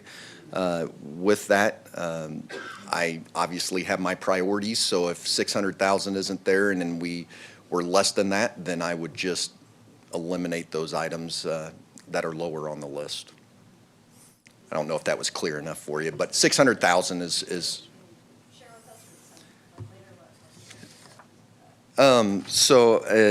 I mean, if I'll just go down in the list of priorities and what if that would work for you all. Peer support was my number one on my list. That's a $20,000 reduction that we currently have. Paramedic schools at $54,000. Restoring the overtime, which would coincide with the live burn training, was $83,000. In addition to the current budgeted $15,000. Communications division is an additional $33,500 in training. We have additional items for live burn training, so I was incorrect in my statement earlier in that training overtime. It's $51,000 for that in addition to the training number I mentioned earlier. Repairs and maintenance, obviously if we're using the facility, we reduced it down to very minimal. It would be about $16,000 in the requested budget. Our fire ops training is $10,000, and then if you would restore the training for hazmat, tech rescue, and our tactical medic, that's $115,000. And that doesn't even get us to the public education, which we've removed of $60,000. Our honor guard was budgeted at $25,000, mentor program at $10,000, and if I went down the list of the next programs, pre-plan coordinator, it's very important that within our records management system, our personnel have consistent, concise information, so they have pre-arrival information for the structures, commercial structures specifically. That's a minimal cost at $5,000, but again, the level that we've looked throughout this process. Our EMS continuous quality improvement, again, that program will not stop. It'll just refocus completely to our assistant chief of EMS, so it won't be to the level that we're going to do, is $15,000. And then our coordinator positions for our equipment is $50,000. And then our EMS supply coordinator is $20,000. And then something very minimal, and we did have years without an award ceremony. And I hate even bringing up something like that in a budget discussion like that, but recognizing the employees through this time is $5,000 that we utilize each and every year for that. And that was on the very bottom of the list of priorities based on, and there's still, this is not all inclusive of everything that's within the budget.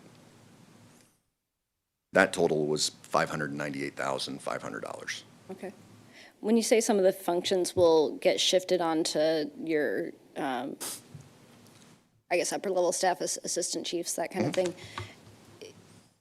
I always think of it like in terms of being a paralegal, like we always try to have, like the lower level staff do as much as we can to kind of be the most efficient with our resources. You know, you want more paralegal time, less attorney times. It kind of feels like you're kind of shifting everything to the folks with the higher rate. I guess what I'm saying is that the most efficient use of their time? Is there a better way to distribute that workload? But this is just trying to hit a number, whereas their talents might be better used elsewhere. No, that's a great statement, and you're exactly right in your assumptions that you made there. Now, with that, you know, our department has historically managed all of this through overtime without additional resources, you know, administratively. There's some small room for making adjustments. You know, we've also been exploring ideas internally of, hey, is there a civilian staff that we could bring on to fulfill some of these roles that would be even lesser, just right in line with your discussion. But today, as we sit within this proposal, they would shift to those chief officers as you've described.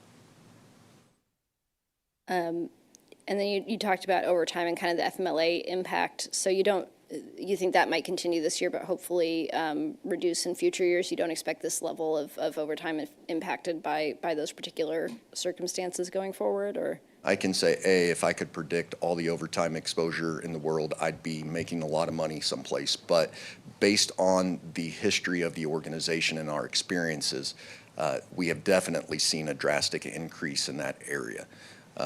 So I know that some of those, not to speak to any specifics, they're going to continue into this fiscal year. They're not going away. So I do expect to see some of that continue, but I don't know that it would continue through a majority of the year like we've experienced this time or not.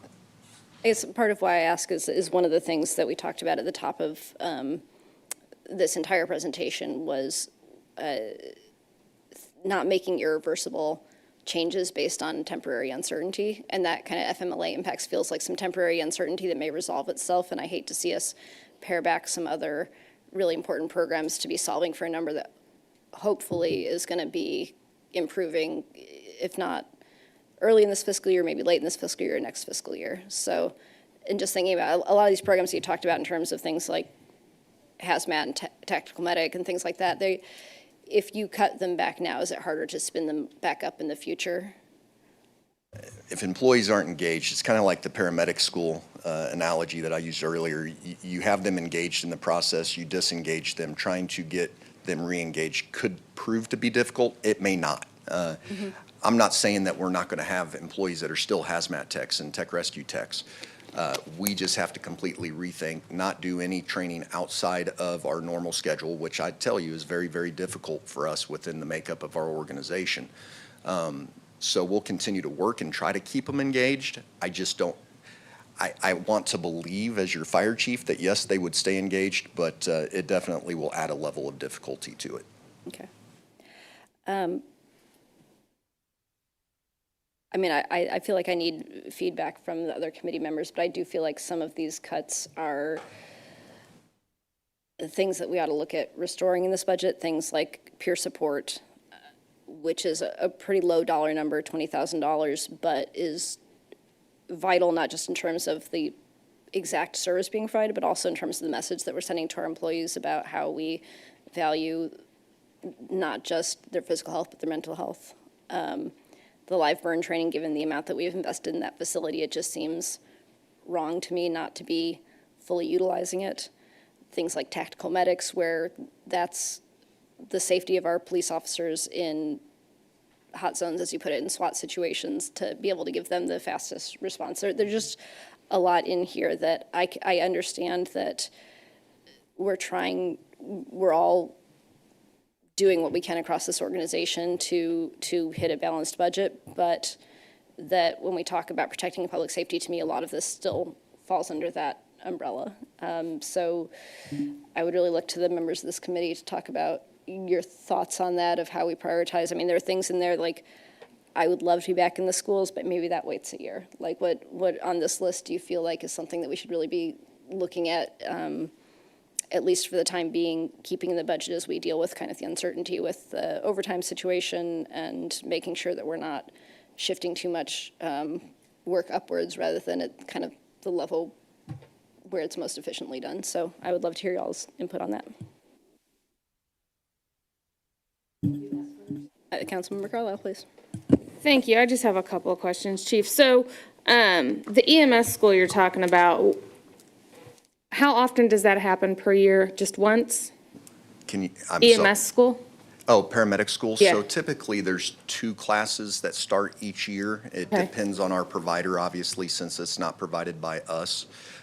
We have seen them drop down to once occasionally, but we don't know until they announce.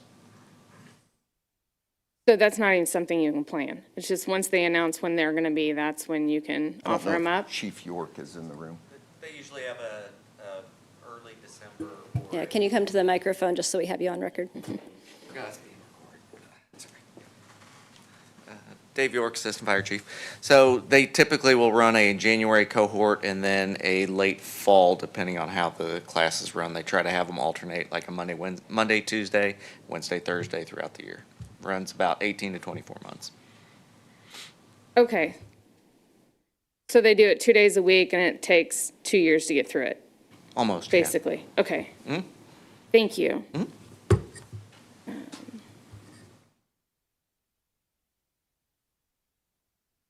And then, I'm sorry, I was taking notes here. Where's my other one? The Fire Academy for the LSR 7 partnership.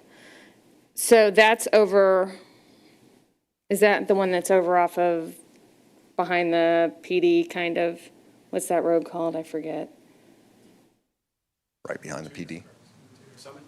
Thank Summit you. Tech. Yeah. I don't know where they're specifically doing the classroom time. Oh, okay. Our involvement is when they come out to our training facility and they Okay, go so through their it's not scenarios. sending somebody to That's teach. correct. Yeah, Okay. the LSR 7 has a full-time instructor that leads that program. We are supplementing their staff to assist them with their live training. Okay, so they come out to one of our facilities to do that, and that's the cost you're talking about there. That's correct, and it's consumed a lot of our 40-hour captain that's out there on those days, and we did have supplemental income or expenses of $10,000 for overtime to assist because our training captain is really there to focus on our staff, and we're trying to ensure both sides are met. Okay, so none of that is paid back by LSR 7, none of that The cost? current partnership does not have a payback of any kind. Okay. Okay, thank you. Yes. Do we have any other clarifying questions at this point? Okay, Councilmember Funk, did you have something you wanted to address? No, I mean, I think going along with what you mentioned, some feedback,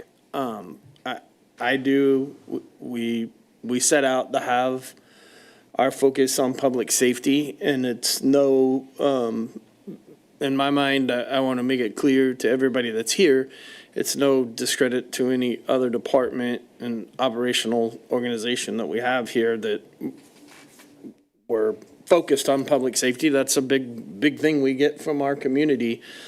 I think I would have to agree along with you that there are several of these items that we need to get back into the budget. Our peer support, our tactical training that we talked about. I also feel on the police side, Chief Forbes mentioned the same thing. I think, you know, what we can do to uplift our youth is very important. You know, taking away some of these smaller things that consume some overtime, I think trying to fit something back into the budget for that as well. So, you know, I would give my feedback and look at Councilmember Carlisle for her feedback as well. Well, I agree. I agree with both you, and I think one easy way to fix some of the problems that we have is to actually bill for services that we're giving to not community members, but community partners. That's something that's been talked about for a lot of years, and the fact that we're not there yet is very surprising to me. So I think that, if we bill back for the services that we are giving for free to community partners, that's a huge part of this. As far as these issues that we have listed out here that have been discussed tonight, I think there are some definite pieces that we cannot go without.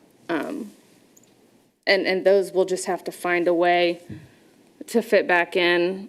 It's things like peer support. You can't schedule peer support. You can schedule part of peer support, but you can't really schedule when we're going to need peer support, right? And that's not something that I'm willing to let either department go without.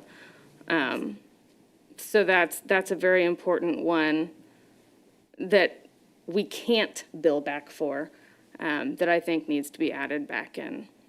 So. Mr. Dunning, as far as this type of feedback, do you need specific line item recommendations? Do you need what I just asked because I think we've been really broad when we talk about protect public safety, but what kind of feedback is the most helpful to you as staff to make any adjustments that need to be made? Yeah, it would be. I've written down quite a few topics here, and I know we're kind of morphing all over into different spaces as we're talking about each one, but I have listed peer support.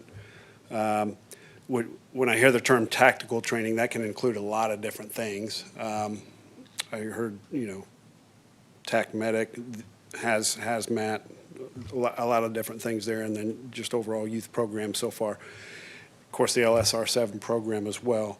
But I don't have I will tell you at this point in time, I don't have a good, clear understanding of. Do you have maybe like a list of those, like all the line items that were discussed, so we can just go through them one by one? Like that might be, is that something we can? Well, I know. Has available that we can Yep, put up on the I screen? know. Or? I know, so that's one of the things we as departments said, what's that high-level summary, bullet points of what reductions, what impacts does this budget have?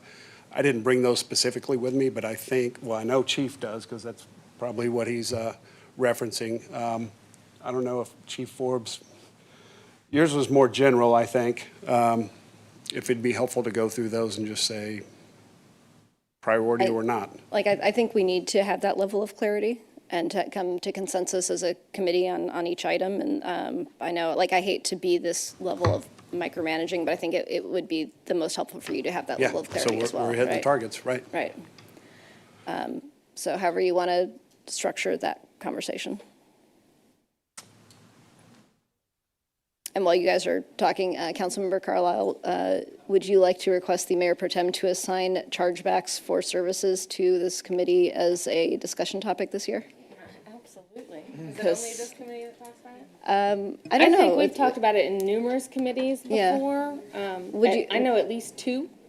So however we get that done, I think it needs to be You'd like to done, yes. request it to be assigned to committee and to have, okay. At least one, if not I think all. we need to have a discussion on it, so, Right. okay, we Thank will do you. that.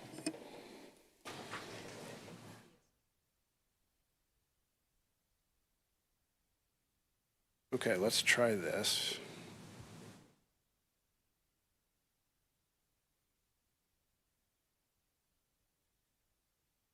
So this is what Chief Snyder was referencing here. Okay. So we talked about peer support. Paramedic school, can I ask a clarifying question about that funding request amount? Is that for one person, for multiple people? How does that dollar amount get determined? So that is for multiple people based on our experiences. It's about 10,000, a little over that now per year. Okay. Per person, or for the 2-year program. One person, about 10,000. So is this something that we would want to recommend added back in, or maybe partially At least, added in if that's like 5,000 a year, basically, is what we're saying. per person? Yeah. Yeah, I'll have to defer to Chief York, who I believe left the room on if the payments are all up front or if they're paid throughout the process. And Councilmember Carlisle is muttering in my ear. How many of your staff do not have paramedic certification? Like what percentage do have that or don't have it? Do you know? So what I can tell you is of our firefighters and engineers, we're at about 60, give or take a few, so about 20 per shift. We also have captains that are paramedics because they've promoted, but the engineers and firefighters are the ones that actually attend in the ambulance on a day-to-day basis. Is there a target, like in your strategic plan, for how many paramedics you want to have certified eventually? So or, we do or have is it a- just you're always trying because you lose folks, or? Yeah, yes and yes. So we do have a minimum of 13 paramedics that we have to have on each shift just to make the shift function. I can tell you that that creates a large burden on those individuals in staying in that capacity for their shift, or their 48 hours of shift. So our goal has always been to continue to increase those numbers because it not only helps the personnel, but it provides that higher level of care more often. Does it also give you some scheduling flexibility, maybe less pulling certain folks in for overtime to be able to hit those shift numbers, or is that not really an impact? Not necessarily. Obviously, qualifications are something that we consider, but a majority of the time we're meeting the minimum qualifications, so we're hiring based on the need. Okay. I think someone was going to come and, was one of your other assistant chiefs going to add anything, or no? Yeah, Chief York, what I was asking was, do we pay all up front, or is it paid out over time? Yeah, we typically will bill monthly for each student. We'll pay a monthly invoice. Okay, so the $54,000 request for this year, how many folks would that have enrolled in this year? The cost right now per student is about $8,900, Okay, 88 to 89. Okay, so that'd be So seven, Seven. about seven. okay. Yep. Any input from the committee or any other questions? I would just, okay, so whatever you just said, that's per year, per student, or is that the entire program per student? The 8,800 would be per student for the entire program. Okay. Yeah. Okay, yeah, so I don't think we can train none, for sure, because we're gonna end up in a really bad spot, so I do think we have to, I don't know if it's half of it, I don't know if it's a quarter of it, whatever you guys think is reasonable, but I don't think we completely get rid of that. That just puts us too high on the list to be in a bad spot. So you mentioned it's paid monthly. So this 54,000 for this budgeted year would be 6, 7 guys. Or girls. Sorry. I knew there's only 2 of us gentlemen left on this council. Folks. I like that. So if we reduce this, I mean, this 54,000 would be for a 2-year period. That would get 7 people for 2 years. So if we, That's the budget but amount this for is just for 14 this people year. for this year that we need to continue. so I guess we could go back to like 4 people. Half, I don't know what that is, but definitely. So just for reference, currently right now we have 5 students in class. So just give you a reference of what we're typically seeing year over year. We've had as high as 9, Okay. but average about. So you might not use 5 the to full 6. budgeted amount, just depends on how many folks get enrolled. Correct. Yeah, because it is based on their interest.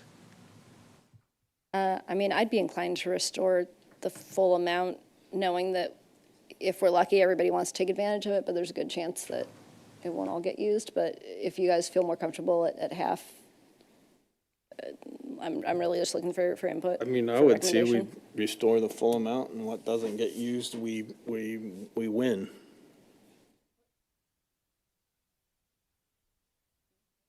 We're in May, but this would be for July 1. But do we yeah. know yet? I'm not on, I'm sorry. Do we know yet if they're going to do another class for next year? How many, we currently have 5 in, so we can't stop paying that. Correct. We're paid up. We're current on all our students now. Including for next fiscal year Now, budget? The ones that are their classes that are about to finish, we'll have graduation in June. Okay. So, So this budget is really for starting July. correct. Do we know how many classes they're going to offer? And do we know how many people are going to be interested yet? No. Okay. And we don't even know what? They'll have at least one. They'll have a class that'll start in fall. Okay, thank you. mean, if we can plan it out, yeah. I'm good with whatever. I Well, think they our have to figure it consensus out. is to add the paramedic school back at the requested amount. Does that, I'm trying to, okay, yeah, I think we're, okay. So, and then training overtime. Can you talk a little bit about that? Yeah, Chief Blancet's here and can give additional information on that, and I did misspeak earlier, and I think I corrected myself because I thought that that was all inclusive of our live fire, but you can see number 5 down the list is the live fire portion of that, so Chief Blancet.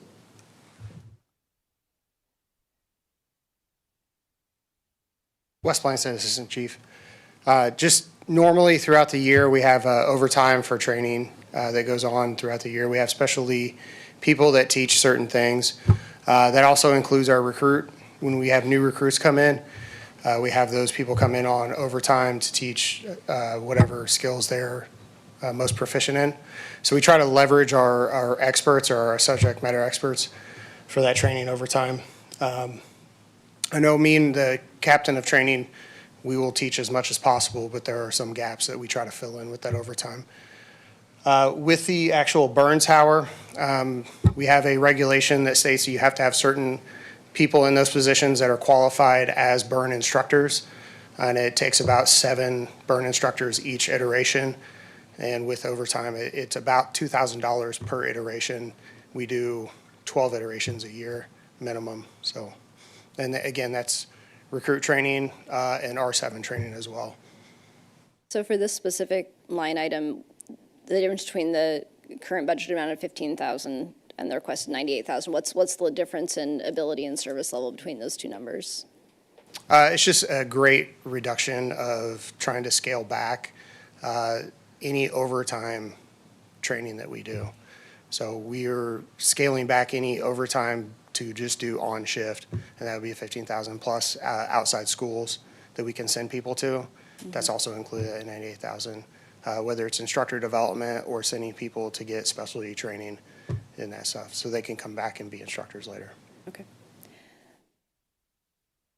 we have any discussion from the committee? Please. So, I just need a little more clarification, sorry. The 15,000 gets us, does it get us our new recruit training? Yes. So it gets us new recruit training. But again, we've scaled that back. So we have a instructor that we designate as the drill instructor for that recruit. Mm-hmm. Again, he tries to teach as much as he can, but he will have to bring in people to cover those gaps. And we already started with this last recruit. I had to go in and tell him, like, hey, this is cut, this is cut. And so he had to teach some of that stuff himself that he's probably not, he's an expert, but maybe not the expert in that. So that's just scaling that stuff back. Okay, so it gets us new recruit. Does that also have the LSR 7? No, that's the LSR 7 is the $10,000 at the bottom. And that one is because obviously we can't use the R7 instructor. If he needs help with stuff, we supply our own people to help out with that, and they, of course, are on their own time. Okay, so then we don't have to worry about that, because if we need that, we can charge that out, and that can come back from LSR 7, right? We can definitely explore that. That's my opinion, so yeah. Okay, so then the 15,000 basically only gets us new recruit training. For the most part, yes. Yeah. Okay, thank you. So what trainings might not happen at the $15,000 level that would happen at the $98,000 level? Bringing in a specialty instructor for like extrication. Again, it's a specialty skill. There are some that are better than others at it, so we want to bring in those experts. Just normal like hose line advancement. We've done extra studies and changed our hose loads. Bringing in instructors to make sure that everyone's up to date on what we're doing and making sure that everyone's proficient in that. Okay. Councilmember Funk, what's your feeling on this one? I don't think we get rid of any training. I think that's an important function to what these guys do, and public safety is a top priority in our community, so. Councilmember Carlisle? I mean, I think that's easy to say, but if you look down the line, that's a whole lot of lines. It's. So, oh God, I'm not on again. You guys, tell me. So you think, Councilmember Funk, that we put back in the 83,000 that's out right now of this line item? Is that what you're thinking? Yes, ma'am.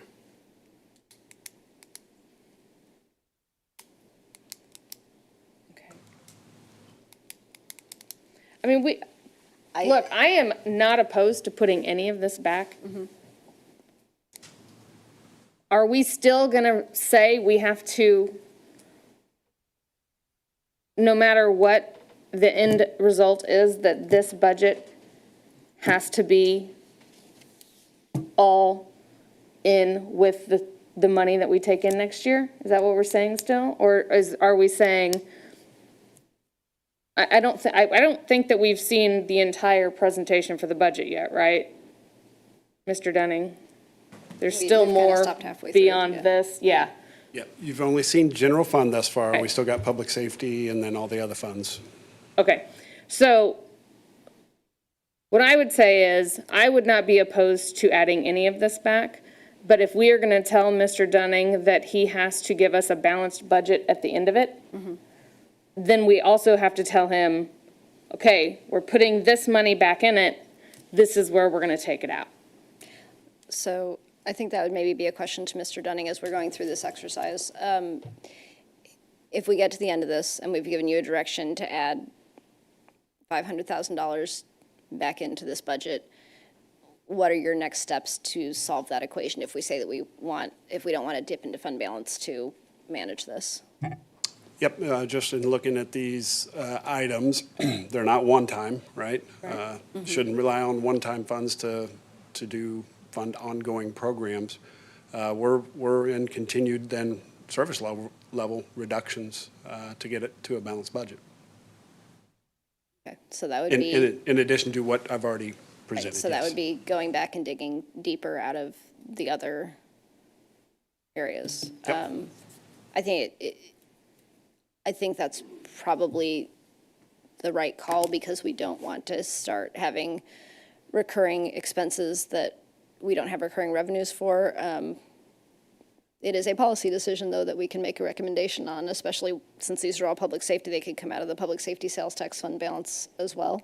If we're hoping that some of these things, like the overtime, gets better next year as we don't have the FMLA leave issues to the same extent, we could, I think, Mr. Dunning, we could say take half of it out of fund balance and half of it find elsewhere. That's really a direction that you need from this committee. And does our fund balance policy apply to the public safety sales tax the same way that it does the general fund balance? So we don't technically have a policy for the public safety sales tax reserve at this point, but knowing that is, public safety sales tax is a one source revenue, whereas general fund has multiple sources. So it's really not an apples to apples. Right. But I think that would be kind of our menu of options. If we want to add this back in, we can say either go look at your other departments and find other things to cut, or pull from fund balance, or some combination of the two. I'm not saying like which of those, but like are there any other options, or is that really it? Well, one that comes to mind, considering fund balance, is there are likely some level of costs within the budget that are more one-time in nature, but I don't know what that total might be, that we say, okay, peel off these one-time, let's solve for that through reserves rather than ongoing ones. So that's what's on my mind in trying to solve for this, is just how do we shape this if that's the desire. Okay, so do you think it might be easier for us to go through the entire budget presentation and then come back to this piece-by-piece thing? Or do you want to do the piece-by-piece now and then go through? I mean, I'd be inclined to finish this, because when we get into the other funds we're talking about, I mean, public safety sales tax is going to be kind of related, but the enterprise funds and things are just really not related to this discussion. No, I understand that. That's why I was asking. Which way Yeah. is it easiest? Either way, I mean, the only two sources would be general fund and public safety sales tax, given what we're talking about right now. Okay. Yep.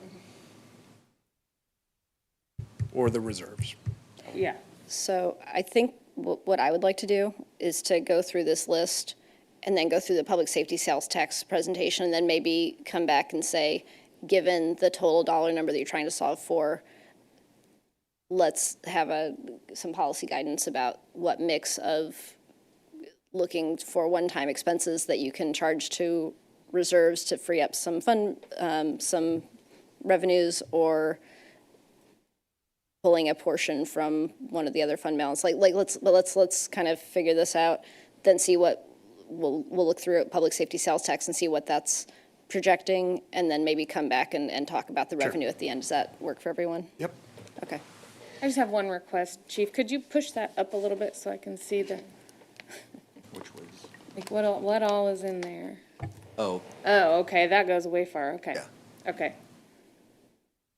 Okay, so training overtime, we want to restore that or partially restore it? I just need consensus, so. I mean, I'm with Councilmember Funk. If the option is we fund it or we don't, I think we fund everything. I mean, the LSR 10,000, we can charge that back. Like, I understand that we can't just call them and say, hey, you're gonna have to owe us this money, but that's something we can talk about in a different. Okay. Well, maybe if we're kind of in generally consensus that we feel like adding most of this back in, is there anything on this list that you think should be deferred for a year or more? Is there anything that we don't want to do right at this moment? That I talked about was like the public education. Do we want to wait a year to try to start bringing some of those elementary programs back online, or do we want to try to do that now? I think that's a great point to make in regards to the public education, because we're not back in the schools. Another year of deferral probably would not be seen as a stop or anything along that lines. The remaining balance of that is for our other public events that occur throughout the city that you've already heard spoken to this evening. And I would have to defer to Chief Osterman or Chief Eden in regards to the specific amounts in regards to just public education or public events. Okay. Well, I guess, but before we dig into that, is that, or is there anything else on this list that you guys feel like you would want to keep in the defer category for this year? I mean, it's not my job, so it's not my call. Like, I can read through these things and assume I know what they mean, but do I? Probably not. So. Well, so you've listed these intentionally in kind of your priority order, correct, Chief? And then, like, we know what an annual award ceremony is. Right, but like the coordinators, the bunker gear and tools and EMS supply, and like, is that one person doing all three of those jobs? Is that? It's multiple. Okay, that's like, I don't understand, or I mean, I understand, but I can't look at this and say, this we can do without because this person can do that as well, and so we can really defer that.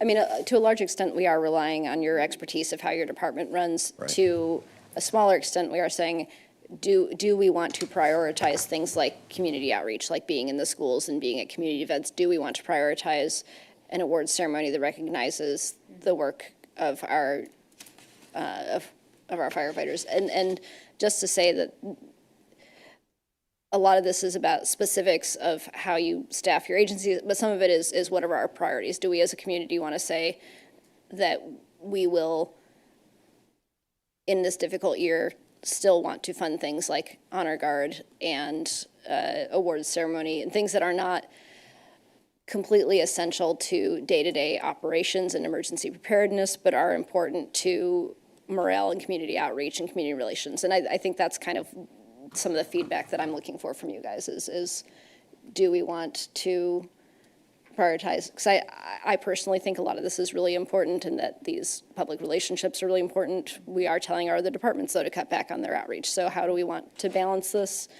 I mean, to me, the top things are all of the specialty trainings and the peer support, and then things like Honor Guard and awards would be below that, but still valuable, and they're pretty small dollar line items. So I'm just trying to understand from you guys, how do you want to address this? Because I think at this point, staff really does need some pretty specific guidance from us. Well, I would say, you know, as Councilmember Funk did, that training is, you know, we need to be training our people. We need to make sure we're setting everybody up for success. And so that, to me, would include the mentor program, because without a mentor, it's harder to be successful, right? So I would say yes, that the peer support, all of the training things that we have, anything that cannot be billed back for, we need to go ahead and do. If we can bill back for it, we need to look at that too. You know, like if it's billing a different community or a different. Is there a way to bill LSR 7 for the time that we're spending on their students? Is that already contractually mandated? Is that like we'd be looking at the next? We just have a memorandum of understanding with them in the partnership, and it does not speak to anything like that, but it's definitely something that we can have that conversation with them. Okay. And then it ultimately would be their choice on our participation level. Right. So that's just my opinions and feedback towards that. So that's what I would say. Anything training and peer support, I'd say we have to go. You know, the other things, I would leave that, you know, to the discretion of chief on what he thinks can be delayed for another year, just like the education events. So if you, can you actually move this paper all the way up? Because I think you do have a list of That's the what I things was that you're already looking at. recommending to defer. So this is kind of, can you talk briefly about why it says potentially deferrable? Like, what does that mean? Yeah, absolutely. So obviously, we've got additional items beyond these 17, and as I was thinking, and I've been thinking of, you know, if opportunities presented, you know, to tell you that these are more a higher priority than this, I mean, it all affects things differently. I placed a heavy interest in my mind of how do we take care of our people and how do we continue training. I think to answer your first question, if we needed to defer things in that upper list, you know, shifting those responsibilities for a year for coordination of different programs, we can manage through that. It's not optimal, but we could make those choices. As we look down to the additional items that are proposed within our budget, and as you can see the original budget request, our current proposals, and then the ultimate reductions. You can see that many of those have been zeroed out. For instance, community paramedic. That was easy to make the recommendation to defer because that program is it's in its infancy at this point and hasn't been fully deployed. We have a third-party billing audit that should be conducted for compliance with Medicare. We haven't done one, so it's you know, can we push it another year? You know, that's risk, but definitely something that I considered with that deferral. As you see, we have other coordinator positions listed through here as well. You've already are aware of the 2 frozen dispatch positions. We have 5 current vacancies, and through that thought process, it takes 9 months to train a new communication specialist, so we felt like 3 is probably the maximum that we could have have that experience with in this fiscal year. Third-party quality assurance, that is with our communication center. If we're able, we have a budgeted QA position, but we've never been able to get our operational staff up to the level of transitioning somebody into that position. So we would defer that for a year and be very hopeful that the 3 that are hired here shortly would be able to allow one of our other personnel to seek that opportunity to perform those functions. Chief Blance had already spoke to some outside instructor discussions. Drone program coordinator, again, coordinator's probably not the right word on that one, but we do have someone that organizes our pilots for our program, but a majority of the time, it's on-duty staff that are pilot certified that are able to deploy those drones. So that was a program that we definitely not ending, just deferring that true coordination of that, and it would transition to someone else. You see the overtime reduction in administration. we have to rethink. I mean, I'm contractually obligated to compensate members when they attend committee meetings, so I've already been in discussions with leadership in regards to, instead of meeting monthly, it may be a quarterly, or it may be in every 6 months. We're going to have to rethink how we do that. Fortunately, I meet regularly with their leadership, so I think there's some room there potentially. Everything else, just I think really falls in line with discussions that we've had across the city, and that's, what can we do to do our part?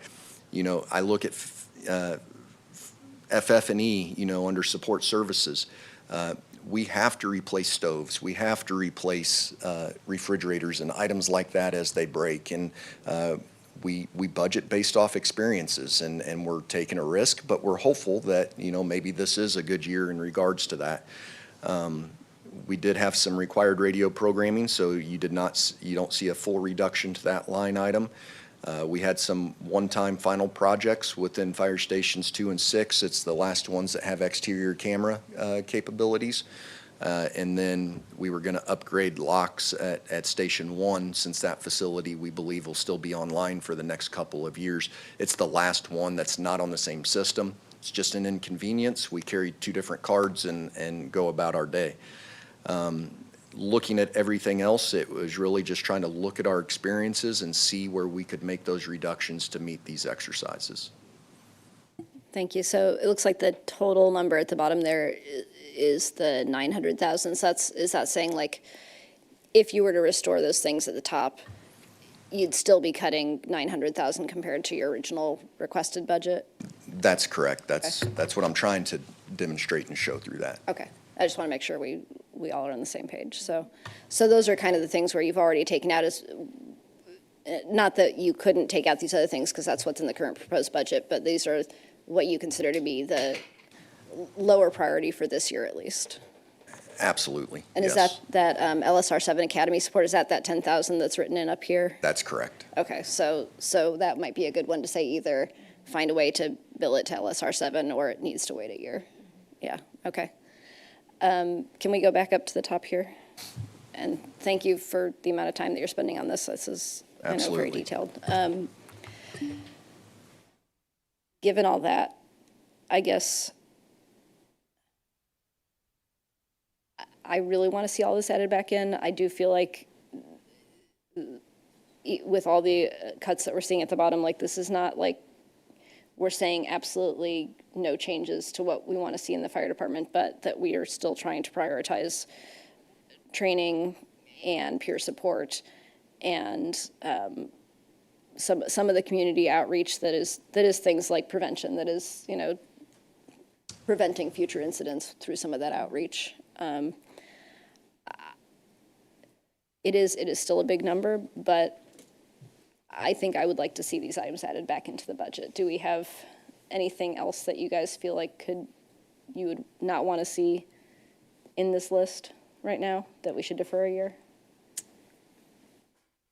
No, I would be in agreement, Chair, that, if we can get it all back into the budget, at least these 17 items back into the budget, I mean, I think if Mr. Dunning has some magic he could show us, or some thoughts he could share with us of how we could do that, I'd like to understand some of that. I mean, if some of it is public safety sales tax, we can get it from there and not keep, banging on other areas of the city. Okay. And then the last thing on that list below the 17 items is a one-time expense of a continuity of operations plan. What is that? Yeah, so as putting on my emergency management hat, so we're in the process of finalizing an update to our emergency operations plan. Our next step was to work with a third-party consultant to establish and update our continuity of operations plan that is citywide. That really looks at if there was something that catastrophically happened to the community, what do we determine as essential for government function, and how would we work and continue to work through that time period? I do believe that's something that we are extremely lacking in full description and guidance from having a document such as that.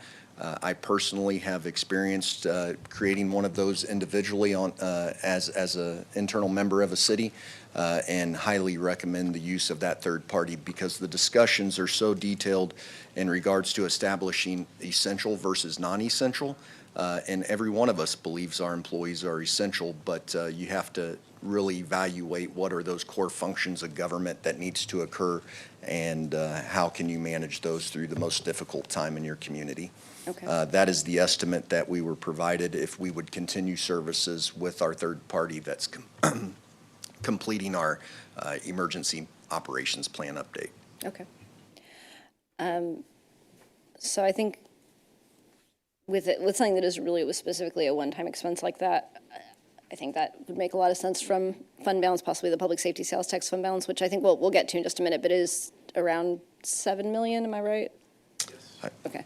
Okay, so if we wanted Mr. Dunning to add that back into the budget, that would be an easy one to take out of the fund balance of that PSST fund? That's correct. I was just consulting with Brianna, our finance director. So options, you could direct to deficit spend out of the PSST, given that we're on a timeline to get to an adopted budget. That's one option to solve for this next fiscal year. The other is, and I know we haven't been through the whole presentation yet, but we've got this teed up to do a public hearing notice tomorrow. Mm-hmm. We could still do that, but no, given the direction we're getting, come back and do a budget amendment to get all this trued up is another option too. So there's a couple options to, based on direction that we receive. I think we need safety sales tax one before we do PD like this. Okay. All right, I think we'd like to continue with the presentation into the public safety sales tax portion. And apologies already for how late we're going. I know these committees usually don't go this long, so thank you to all the staff who would much rather be having dinner right now.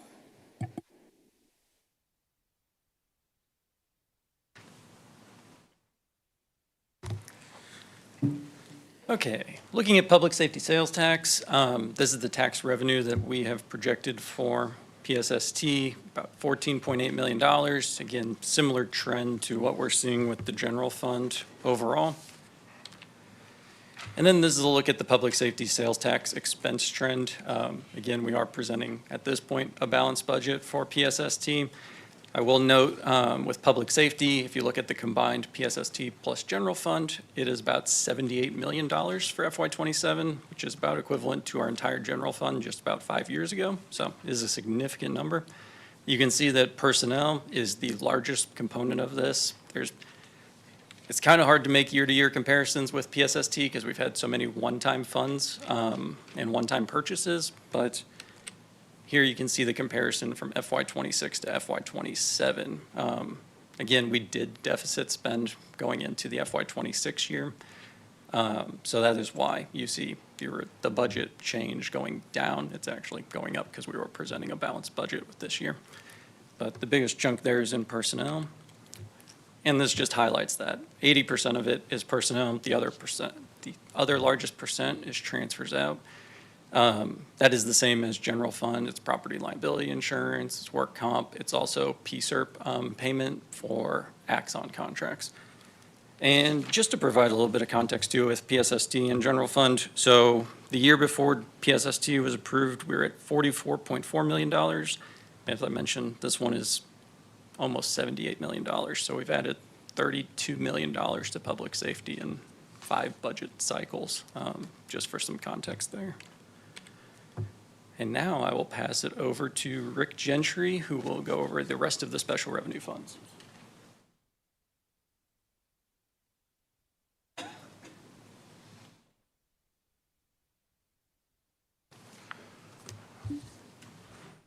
All right, good evening. Rick Gentry, Budget Manager. So we'll look at the other funds and departments within the organization as we go through the other funds and services, the budget. So this will be the first time that we've looked at this publicly before the committee, so it'll be all new information. So if you have questions, please stop me. And if I don't know the answer, we have the experts in the room that will know the answer. So this is our special fund revenues. So this Mark mentioned earlier, and as Eric mentioned in the slide earlier, these are funds that have specific revenue sources. and that's why they're referred to as special revenue funds, and they're for specific purposes. So we have the Parks Fund that's funded through the property tax for the Parks Department. It funds their operations and operationals and their administration for the Parks Department. The Cemetery Trust Fund, the city-owned cemetery, which is maintained and managed by our Parks Department. The cost for mowing and maintenance there. Revenue coming into that is for the payment for interments and the interest off investments in the trust fund. Business and Industry Fund, we'll talk a little bit later on. That's our 5% hotel tax, basically, that comes into the city.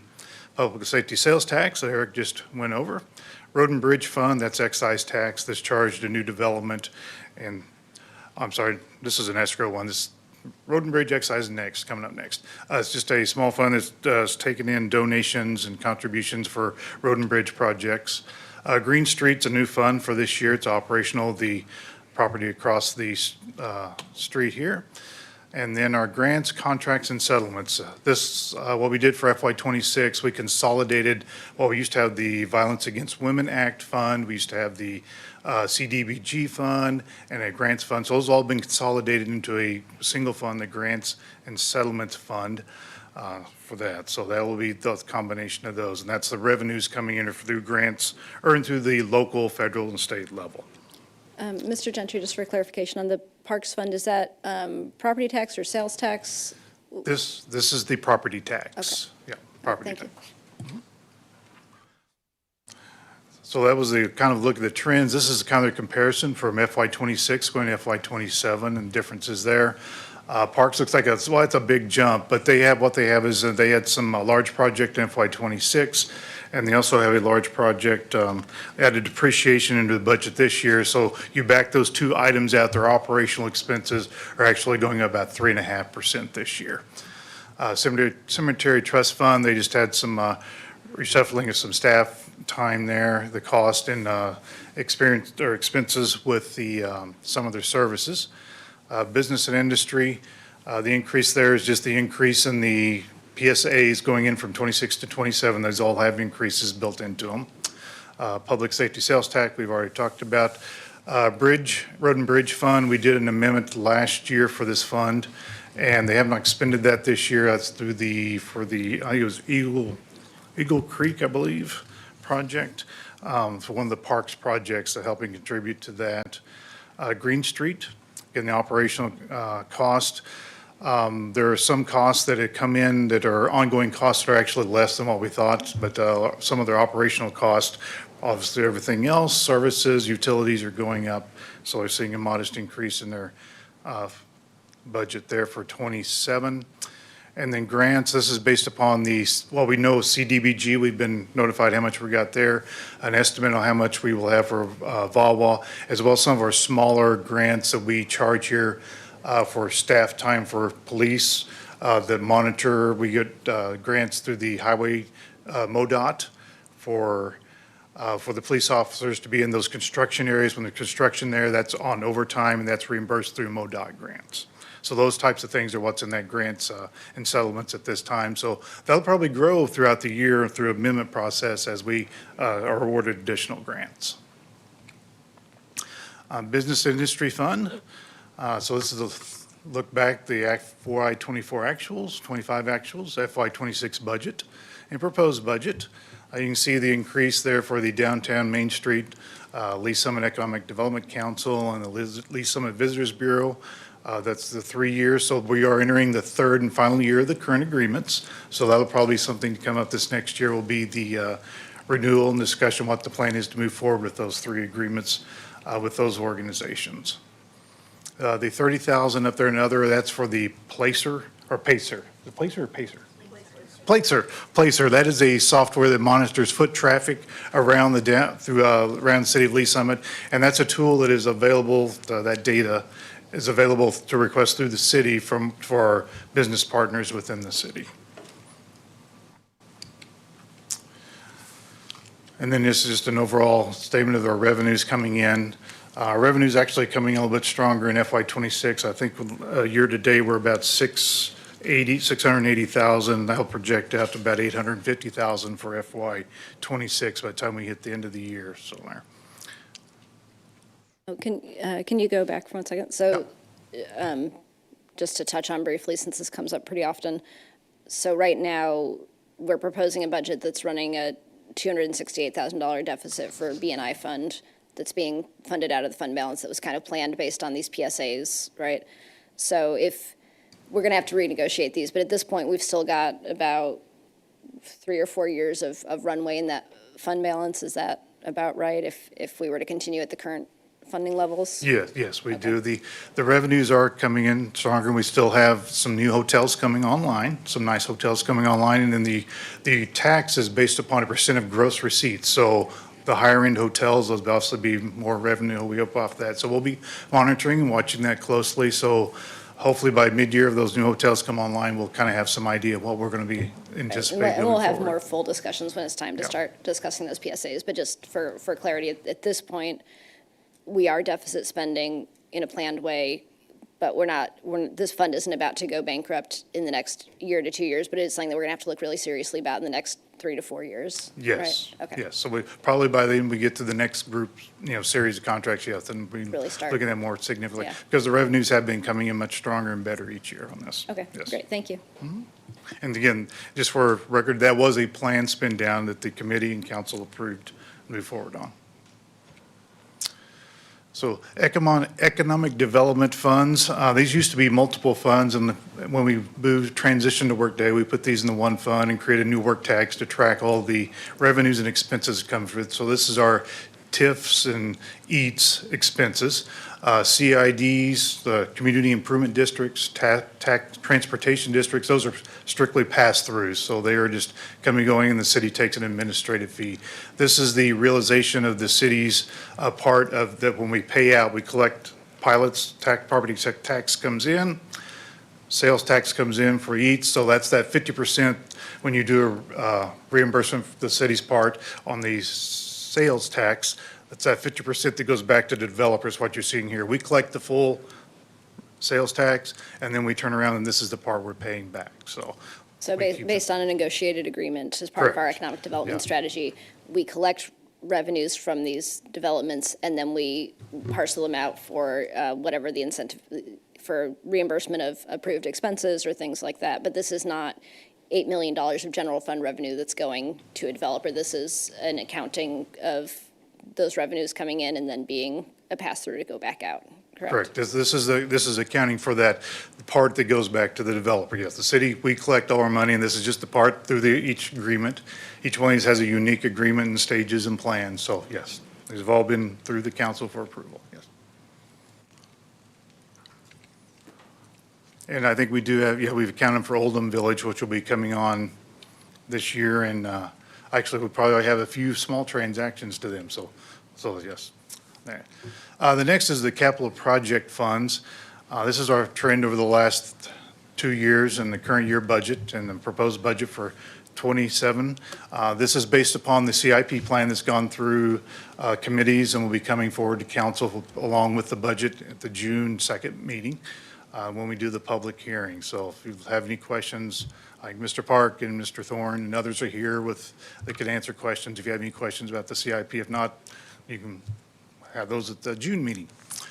So we have capital improvement sales tax, which is half-cent sales tax. There's our excise tax, which is issued to new developments or redevelopments as they come through the permitting process. Transportation sales tax, which is 0.5%. Parks development, there is the parks sales tax that goes into the park developments for the improvement of parks, acquisition of their property, and improvement of their facilities. Their biggest project, we're well of coming on this year, is the field house, which will start under construction, hopefully later this year. The capital bond project fund, that's where the funding source for where we put our bonds when we issue the bonds, sell them, that's the fund that those go into. And then that's where we expense those out of, or we will transfer to expense those out of. And then the public safety equipment replacement fund. That is, I think the last couple of meetings, we've had some budget amendments on there, which we've transferred some money from general fund and some expenses from public safety sales tax and general fund to this fund. This is where those assets will live, so that's why you'll see this number increasing. So it's part of those 15% transfers that Eric was showing in public safety and general fund. Some of the money's coming to this fund where we'll make the actual purchase for the asset and the accounting of the depreciation.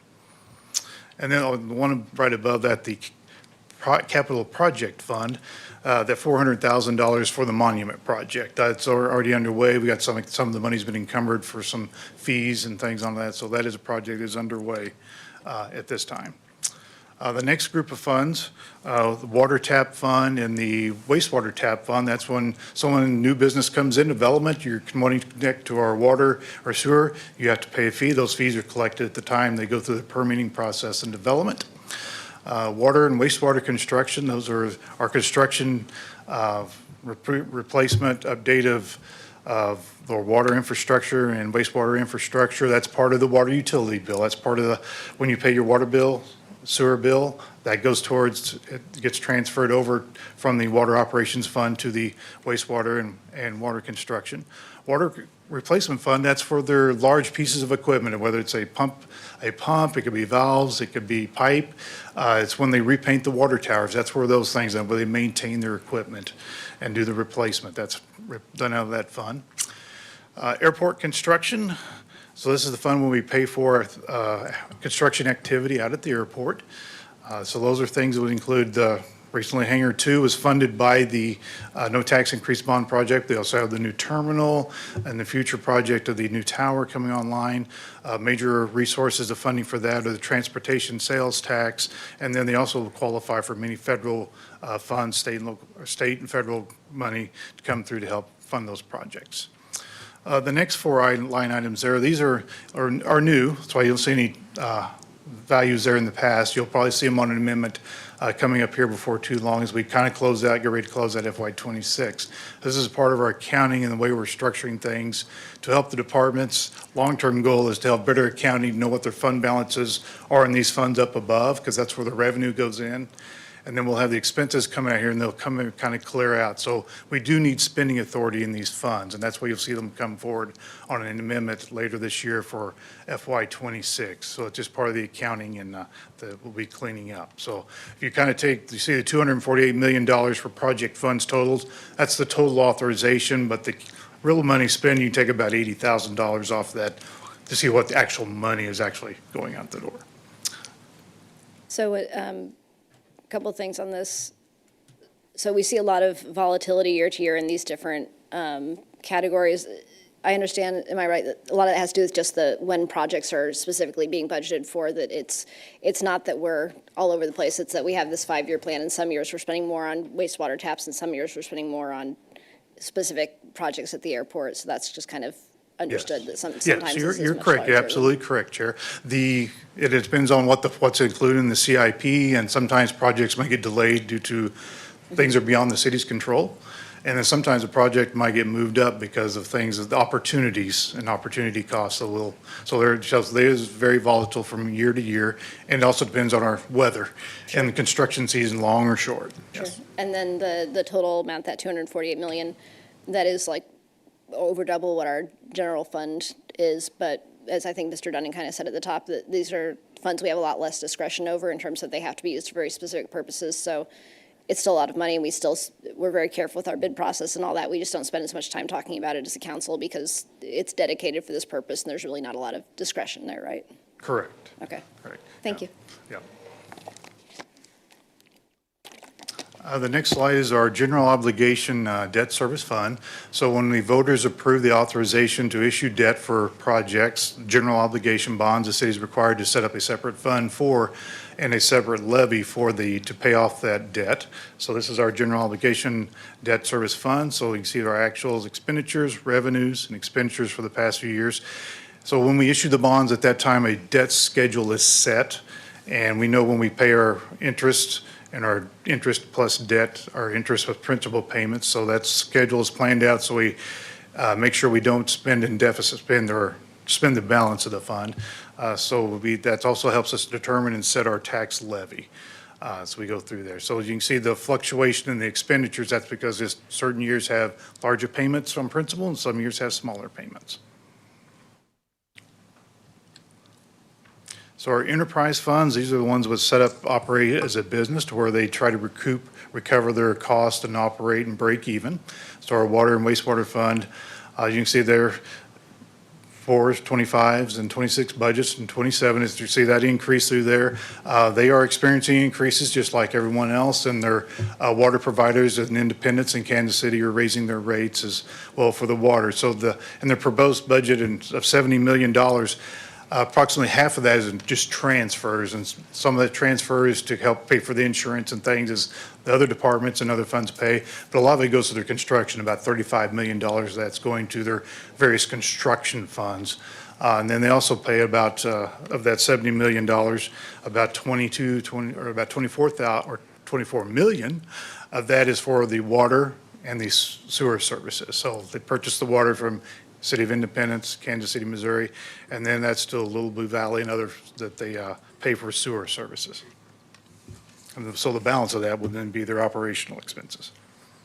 Airport fund, that's for their operations. They collect their revenue obviously through hangar rentals, services they provide at the airport, fuel sales, and so that's where most of their revenue comes in. This is their operating cost to pay for staff to provide their services and manage the airport.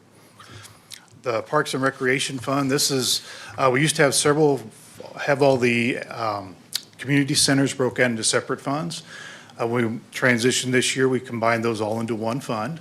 So Lovell Community Center, Longview Community Center, Harris Park, Camp Summit, all the various programs that are opportunities afforded to our residents and students that they pay to participate in, that all funnels through the recreation fund. So this pays for that staff and materials and also and maintain the facilities as well for those programs.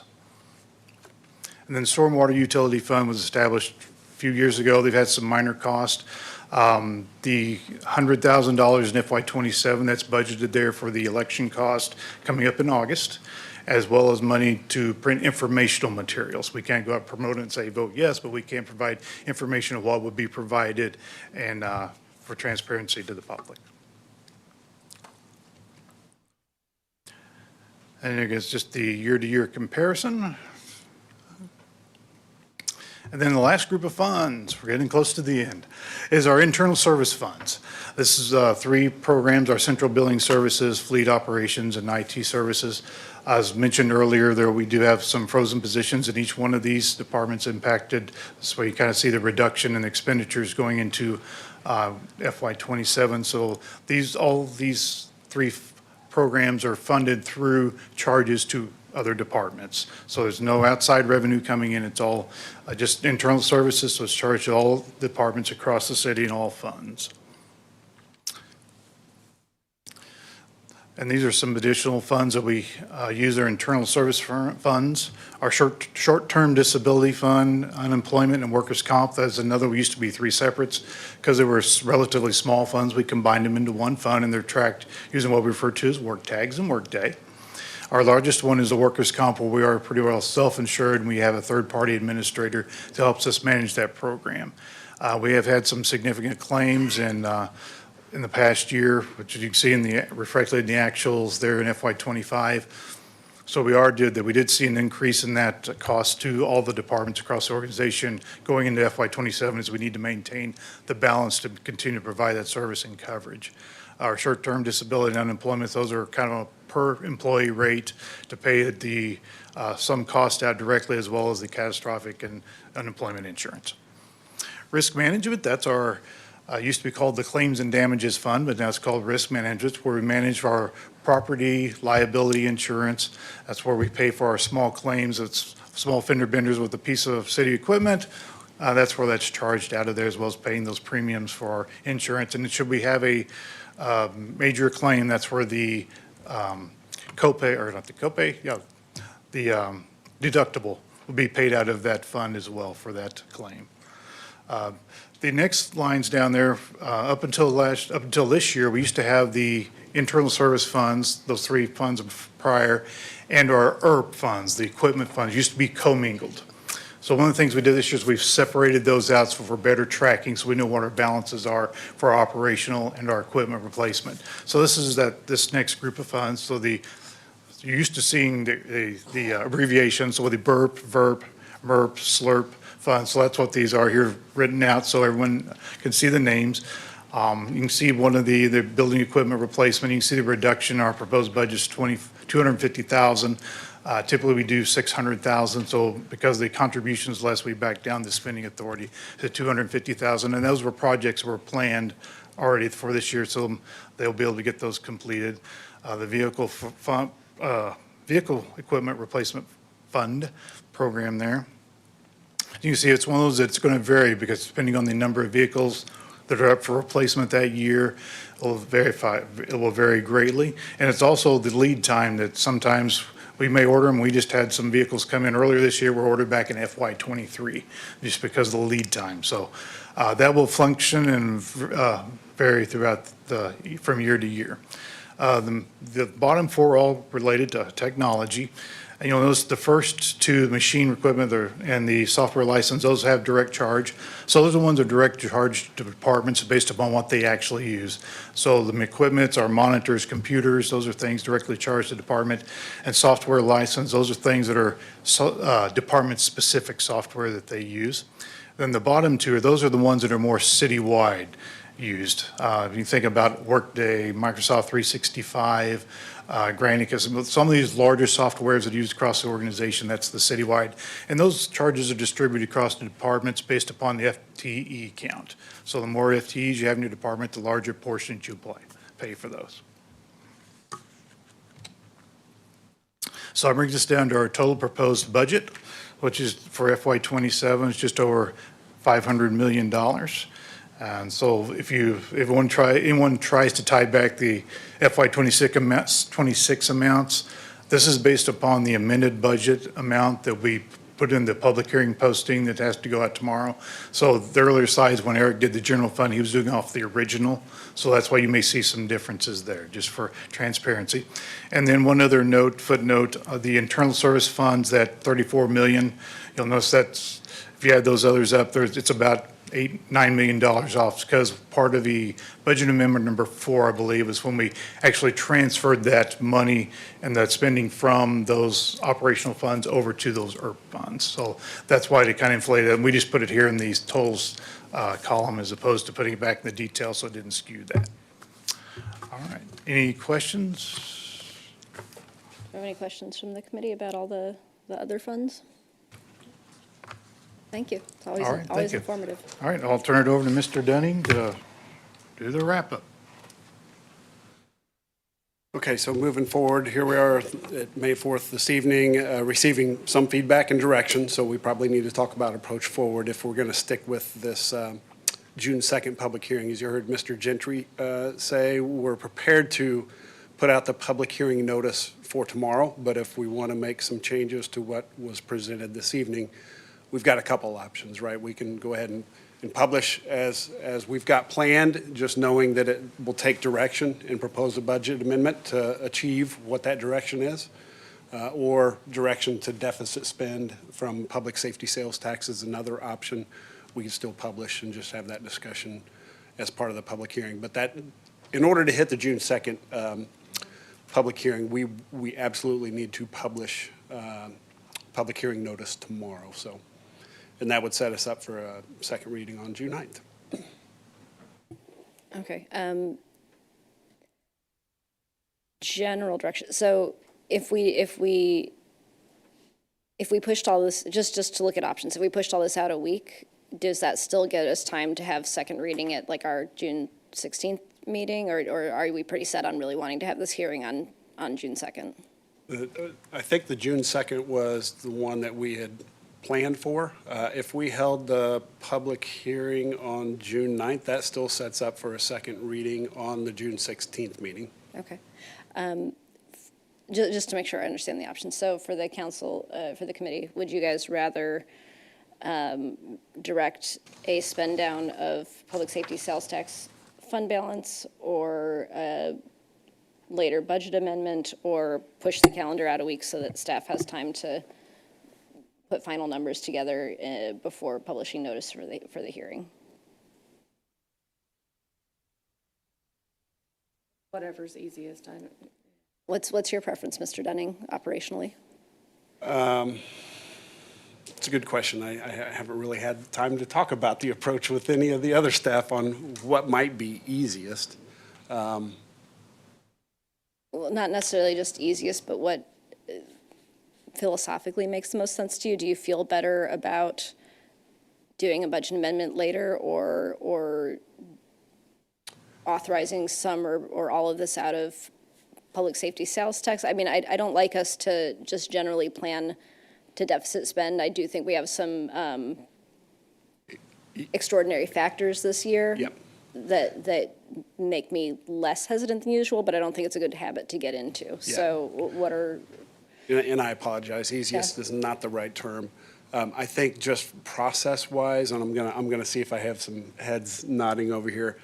I think that going through the budget amendment process to get this, to achieve the direction, gives us that ability and the time to achieve that, rather than just looking to deficit spend, because we can dig deeper, right? I mentioned one-time costs that maybe we could massage this budget as we go forward. That amendment process would allow us to do that. Go for the, okay. Plan on an amendment? Yeah. Okay. I think we're fine with that. As far as that one-time expense for the operational plan, if we want to handle that via an amendment or via fund balance either, because that's a one-time expense, just that $110,000, Yeah, the I think. continuity of operations plan. Yeah.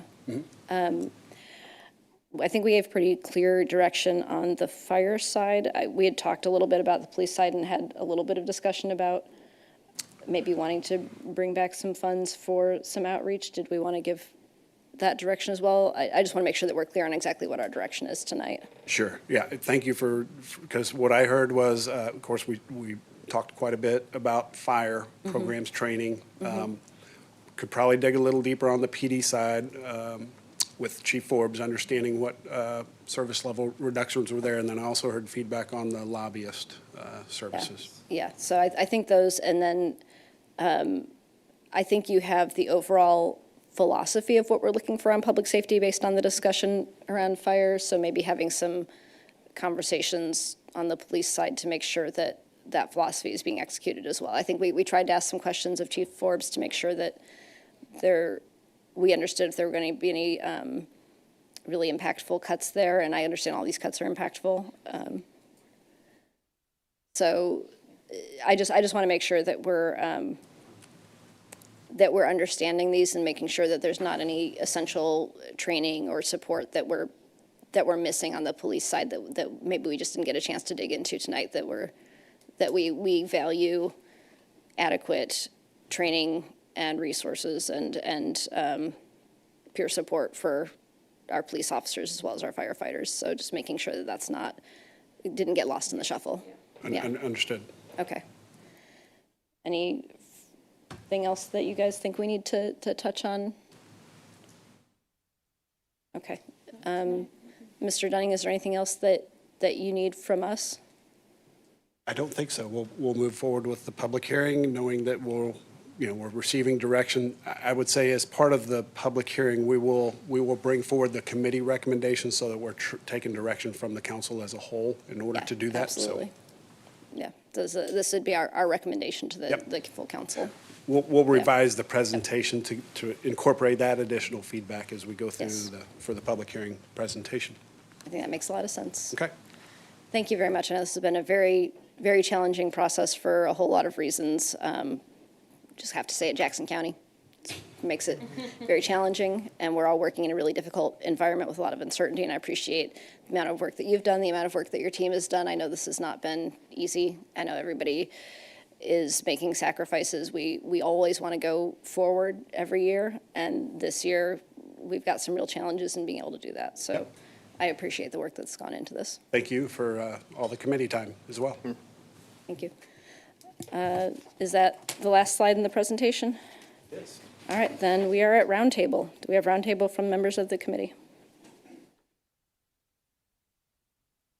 Do we have any roundtable from staff? No, but just to clarify on the budget, I think we could come back with the budget amendment for those PD expenses too, with some discussion between,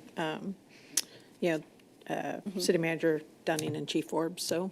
Okay, and maybe that's something that that Chief Forbes would be prepared to speak to at one of our upcoming council meetings, maybe during staff roundtable or something, since we didn't get a chance to touch this. I'll trust you guys to put that on the agenda, but just to have the chance to talk through that a little bit, however works best. Okay, thank you. Okay. All right, then. We are adjourned at 6:44 p.m. Thank you all for staying so late.